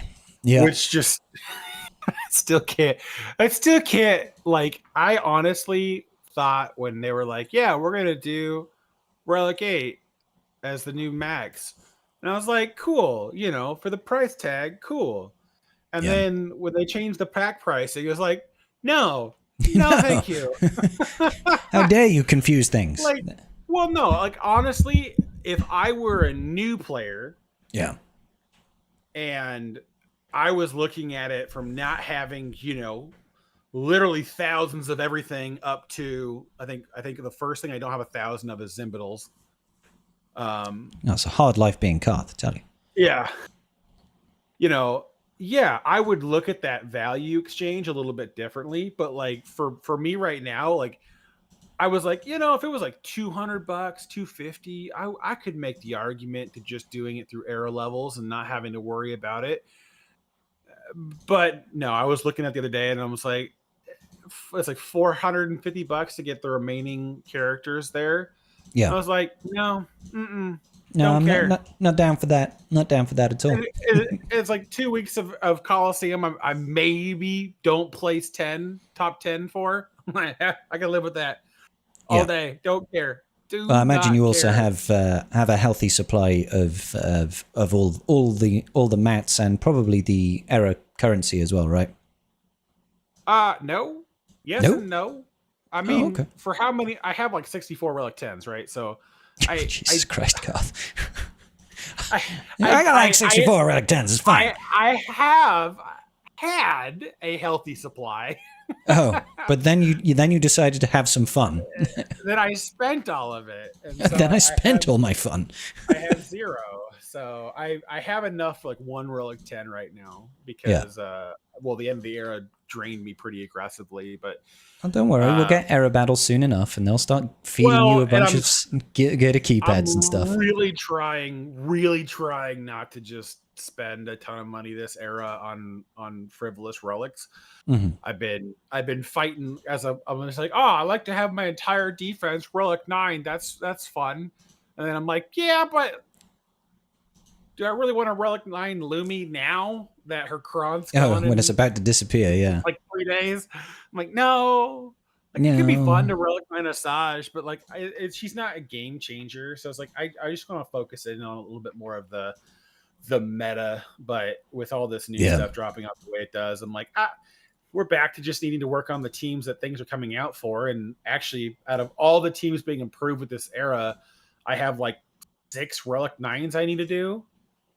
And I was like, all right, well, that'll take like half of the era, and the other half will be just hoarding materials for the era unit. So, yay! Fun. Yeah. I'm at that nice crossover point personally where I'm like, oh, good. I've done all my era battle ready team now. The only thing I really need to save for is obviously Leia. Jedi Leia, because she'll drop before the end of this era, so I want to like R9 her minimum because she looks great. And, Relic 10 or bust, boy. I mean, this is Karth's response to most things. So I'm quite happy to find some units to take a couple of relic levels now to try and round out my roster a bit more because I just don't have 65,000 relic 10s like Karth. So. I wish I had. I mean, I do and I don't, right? So it doesn't really change. I want more Relic 9s just because there's survivability that jumps up with the with going to Relic 9 over Relic 8. But for the most part, Relic 10 itself does so little that it's like it's really a case by case like argument. Like, does this unit really enjoy the extra tenacity, accuracy, crit avoidance, potency, that kind of stuff? Because I've done a lot of the tanks that I want to do. I've done a lot of the supports that I want to do. And so now it's just like picking and choosing, what little dumb things you want to do. Like I think the last one I did was started taking, like, I took a Piet to Relic 10 and Radis to Relic 10 and things like that. Nice. Just so it's like, I don't have to lose the coin flip anymore if I ever decide to mirror these battles that I haven't mirrored in, I don't know, a donkey's age. So it's like, I'm using the dumbest justifications for the investments. Yeah. So, we do what we can. That's fine. It counts. Okay, cool. So, next question. Next song. Where are my questions? I moved off my questions. Hold up. Next question comes from Edipil. Says, hey guys, have you seen or tried out the new GAC War Room tool they have released on Swigger.gg? And if so, what do you think of it? I've seen some people claim it's pay to win, but curious on your thoughts. I haven't used it. It's great. I love it. Is it? To be honest with you, it's a glorified notepad, man. It's what streamers have been doing for I don't know ever. You know, writing shit down. What am I going to use to counter what cron? Like, it is so silly for people to be like, it's pay to. It's a faster version to Insights. Instead of having to manually punch in the team you want to counter, you just click a button that says, "Hey, it looks at your defense and okay." Well, no, it looks at what the opponent has set, right? It pulls the live information and goes, "Okay, here's what they have. Here's the cron that they have." Then you go find counter, and it'll find you. It'll pull you through to Insights. Yeah, and you can look at it. So if you have Insights, it's the same shit with left steps. Like that's fair enough. Okay. So I mean, how do you even access it? Where is it? So if you go to their Discord channel, if you happen to, is there a link to the actual direct thing? Is there? I will just throw it to you right now. That'll be easier.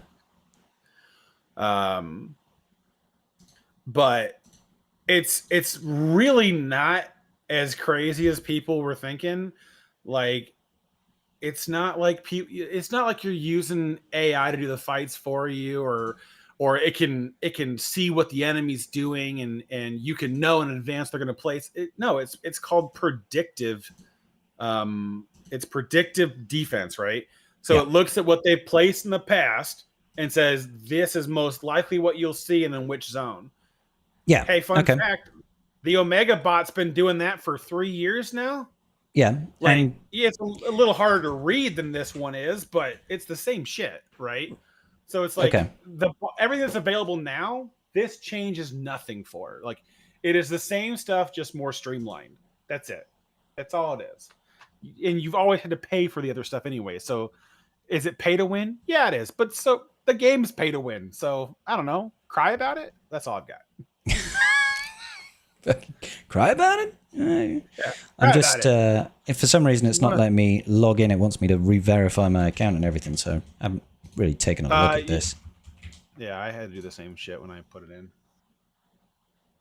Waiting in queue, action in progress. I mean, I'll check it out for the final round, see what's going on, but I haven't seen it. Like, you know, I do maintain I feel like GAC was more enjoyable before the advent of Insights. Oh yeah.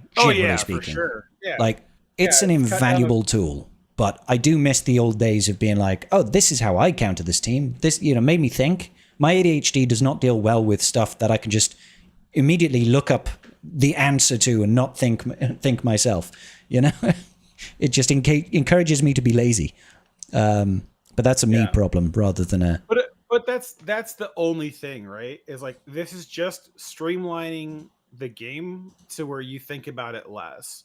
Yeah. And it's not perfect, man. I totally screwed up one of my counters yesterday because my big brain was like, I'm going to counter Django with Django.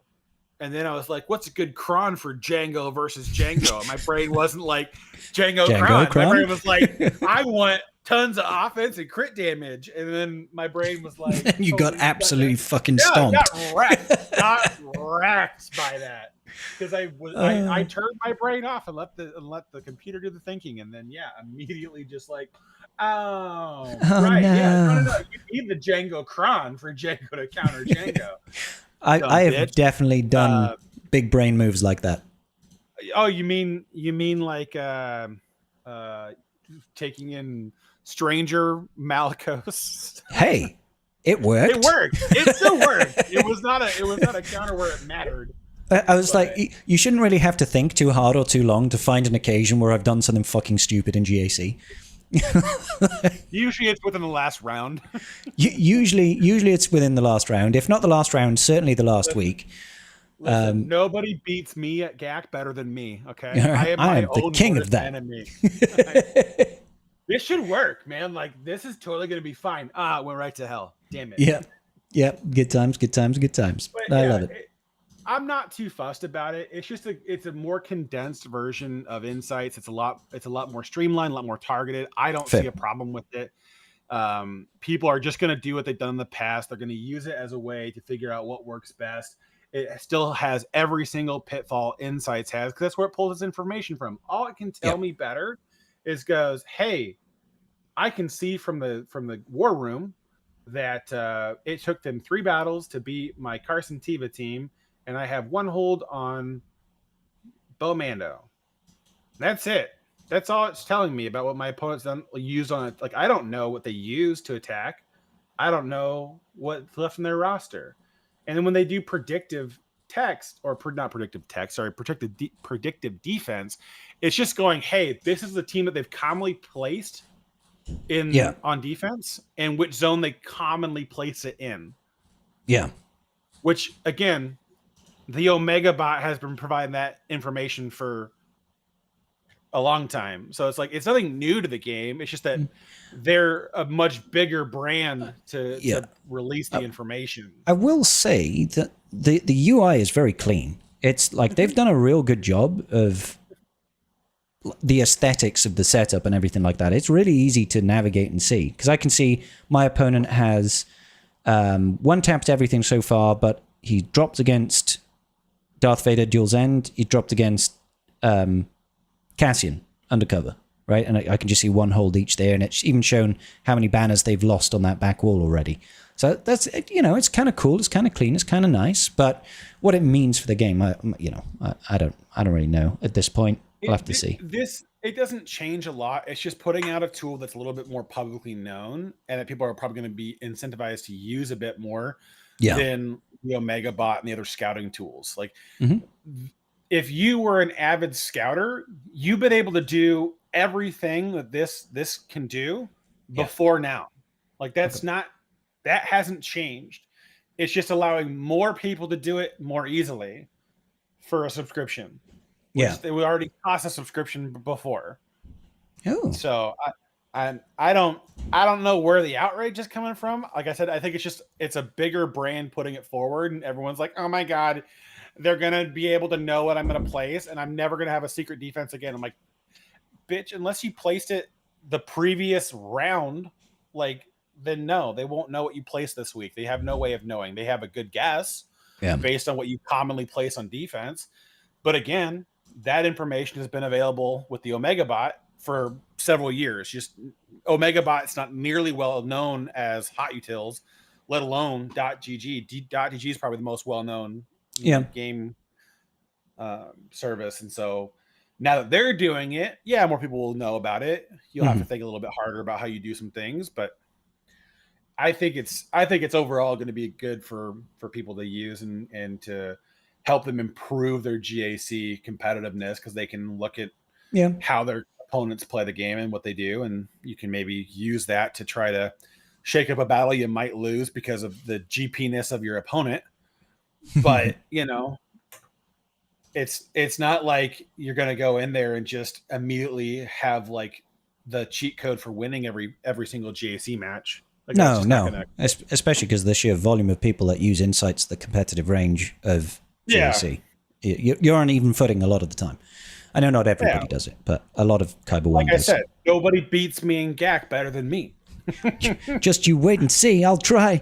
It's I don't know. It's kind of cool. It's kind of cool. The thing is, as the point I was trying to allude to earlier about, I liked it. I like GAC better before Insights was a thing, no matter how good it is. I think this is a case of the cat's out of the bag at this point. We can't close Pandora's box. It's out there. We're never going back to a world where people don't have every answer at their fingertips. We could go back to that world. Could we? It would just take CG telling them that they can't use that data. I don't think they're going to do that. I don't think they're going to either, but I'm just saying, like, we could go back to it. I just don't I don't see them doing that. That's all. Yeah.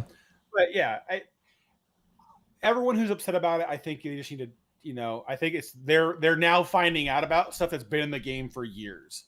Like, it's been an available tool for a long time, and now they just know about it, and that's where the outrage is coming from. Yeah. Fair. It's like, but like for me, like, guys, this years of stuff has been here. I just ignore it half the time because I just don't care. Like I could spend hours, scouting and my prepping, opponent and prepping for 700 crystals, or I can set a defense for the week and then have some fun. do my best. Yeah. All right, we've got a couple of questions left, so let's move on. The Fuzzy Goblin Wizard says, idea based on earlier C. Bane conversation. Why not just give C an Omicron that says if Bane is an ally? Oh, yeah, I mean, be Omicron tied into, because that's not something you want to give a GL. The short answer is that C and JML came out so far before Omicrons were a thing, or lifters or whatever else, that they are just now addressing JML with the lifter, right? With Leia, and they're doing exactly what we were just talking about. Mm-hmm. They've retooled so much Leia's kit that if JML is not the leader, she ain't doing nearly as many things. Which is fine, no big deal, right? But they've worked a lot of her power into being tied specifically to JML. Yeah. Like that's what they're focusing on. They didn't do that with Bane in the same vein because they want to do something different. And I think the only way to fix it now, because you can't go back on Bane's kit and just be like, well, guys, if C's not an ally, screw the rule of 2, you don't get to use it no more. Like the community outrage would be insane. But if they came back and retouched up C's kit to add Bane synergy, then all you do is improve Bane with C. Like you don't touch anything else in the game. You still let people, they're still allowed to split the team. They're still allowed to use Bane somewhere else. It's just that C Bane can actually, I don't know, punch up against something. But a GL shouldn't have an Omicron. A GL should have their power at all times they're being played. Add a clause to C's unique around it. And I'm all for that level of power condensing. I think that's an important thing. But that's a personal taste. We need a second touch up though. Just a second small one. And you want to touch me up? I do. Okay. Yeah, touch me up. We need a touch up that C Bane. Okay, touching up C Bane. Yep. Is allowed to go into a TB battle with just 2 units. Oh, please. Yeah, that would be great. Can we do that?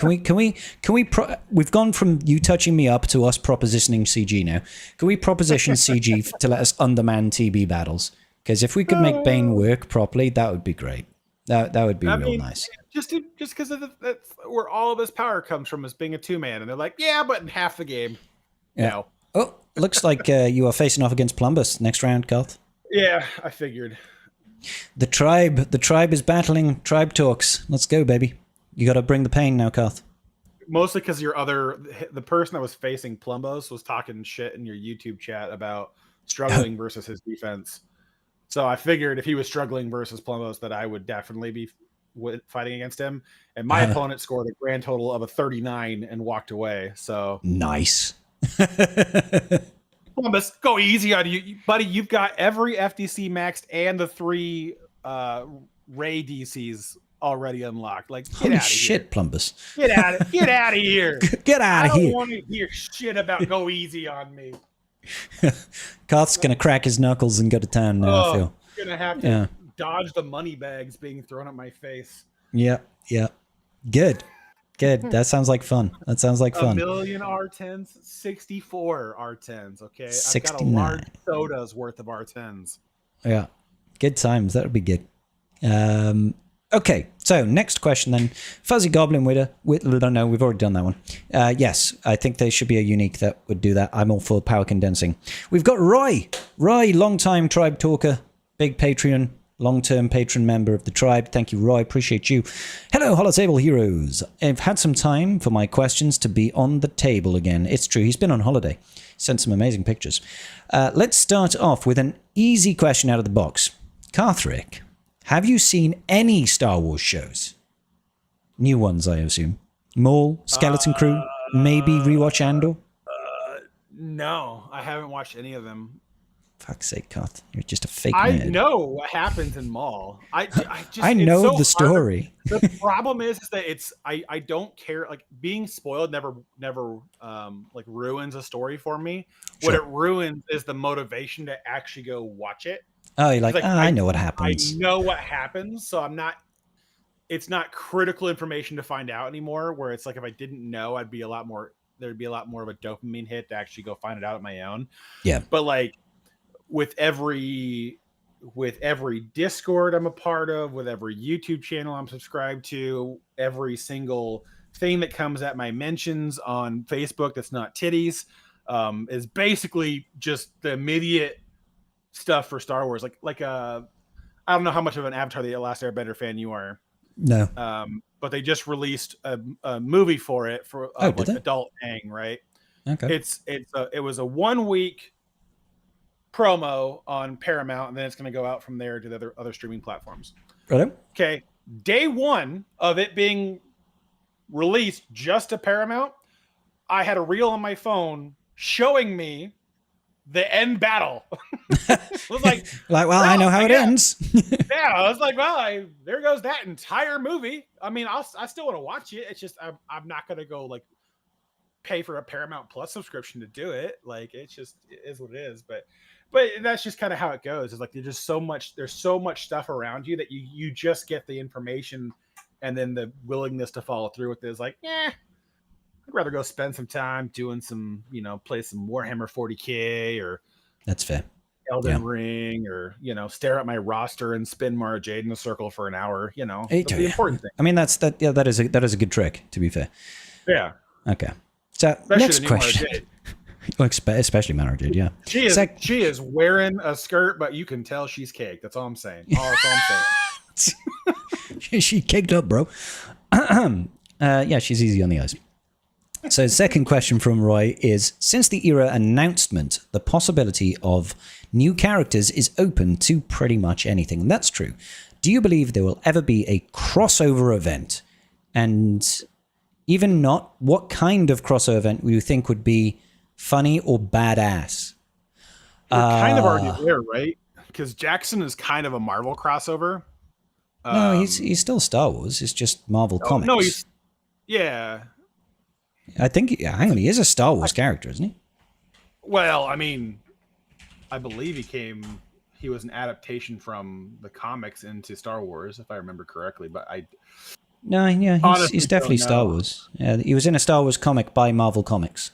So technically both. But I mean, that's probably where I would go. I would have a crossover with Marvel. That would be sick. The short answer is I don't think they should ever do a crossover with anything that's not Star Wars canon. Like, not canon, but like Star Wars itself. Like, I don't think that's really gonna do anything for this game.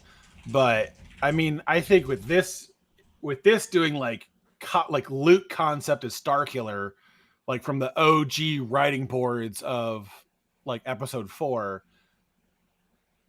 I feel like the doors are pretty well open for, they're willing to do anything and everything now. Whereas they, always kind of were like, well, if it's not canon, if it's not this, if it's not that, then, we're not really going to touch it. And now it just feels like, the rule of cool is starting to dominate the design space. Now, granted, I don't love Darth Jar Jar. I don't care about Jackson.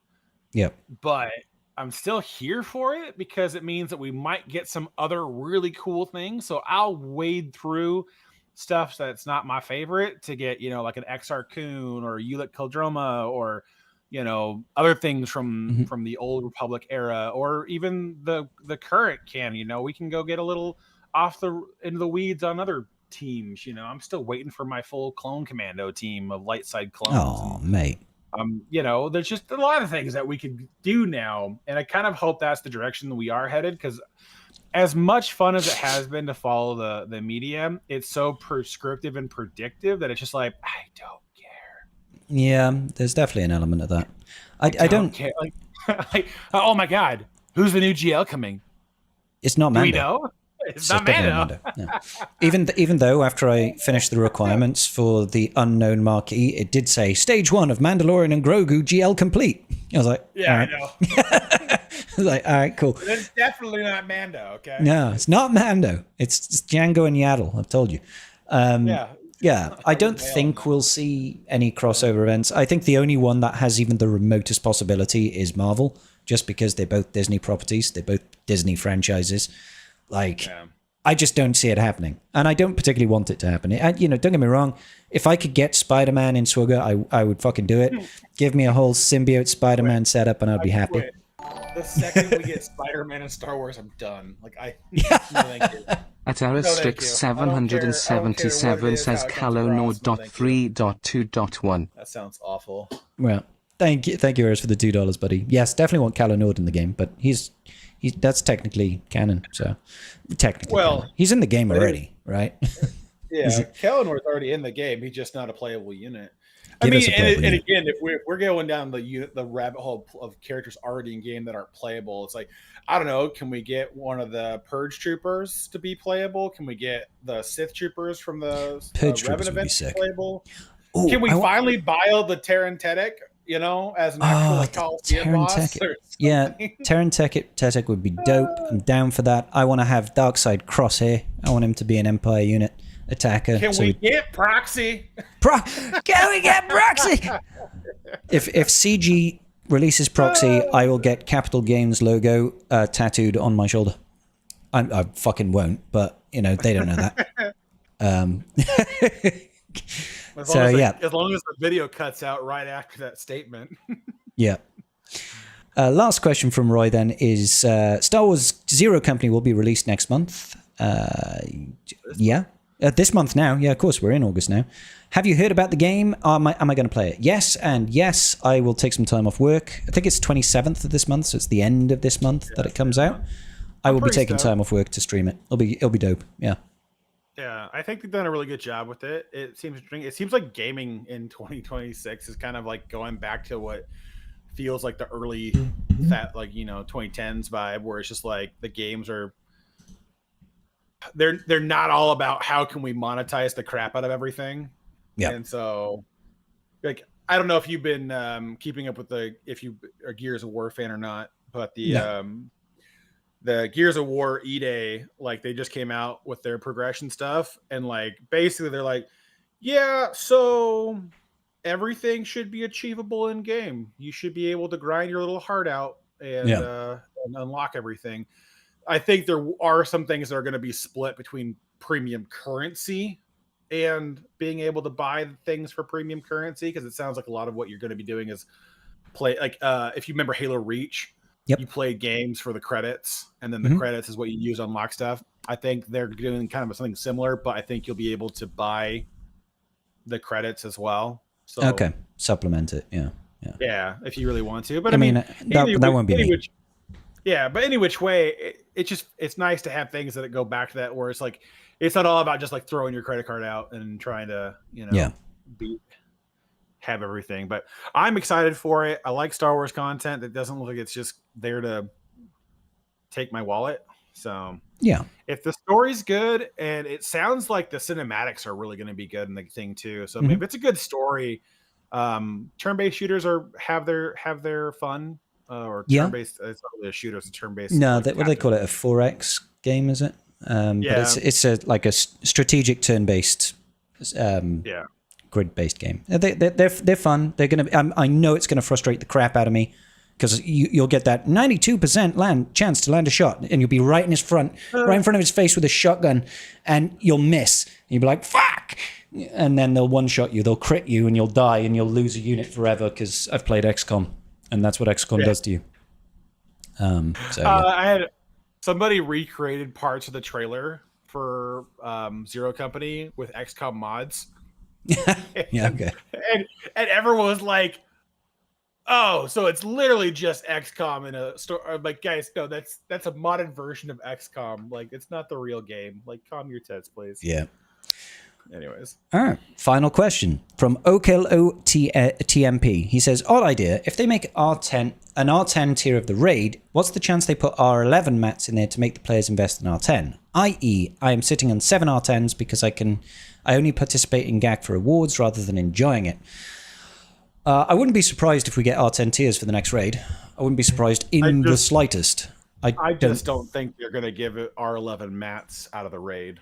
No. I've said it before. I think that's Squad Arena. Era PvP, Squad Arena. Well, that makes the most sense to engage, because otherwise more era currency, unless they really start to push out like the what's available in the store, more era currency is not really going to be a driving reason for people want to engage with it. So there needs to be a reason to go and be involved with era PvP. Yeah. So, I mean, that's just the only thing. I just don't think they put it into the raid, because the raid is there. If they put it as like even like a hefty, Mark III token requirement, it's just, I don't feel like people are going to adopt to it. Like they're just not going to care about going and tracing down Relic 11 out of that. It's gonna come from something that you're going to be forced to engage with, or there's going to be a reason to spend heavily to get there, because the raids are so influenced by the guild's performance that you're unless they put it only in the box where everyone has to do all 5 attempts with Relic 10s, which highly unlikely, right? I doubt that people are going to need to make a strong investment to get it through raid. So they keep it more to an individual's performance for the reward, and then circle back through that. Yeah. I mean, what I would personally like to see is for every team that you max out a score on an R10 tier of the raid, you get like 5 shards of a brand new character. That would make me excited. I'd be like, yes, the return of raid rewards. But if they gated that to R10 requirements, then that gives people a massive incentive to push for R10. And it would still take a good amount of time, right? But obviously you could accelerate the pace at which you could unlock that character by having multiple R10 teams and stuff like that. So if you do one team, you get 5 shards. But if you have 5 teams, you get 25 shards, and you'll finish it in, 10 months or whatever it'll be.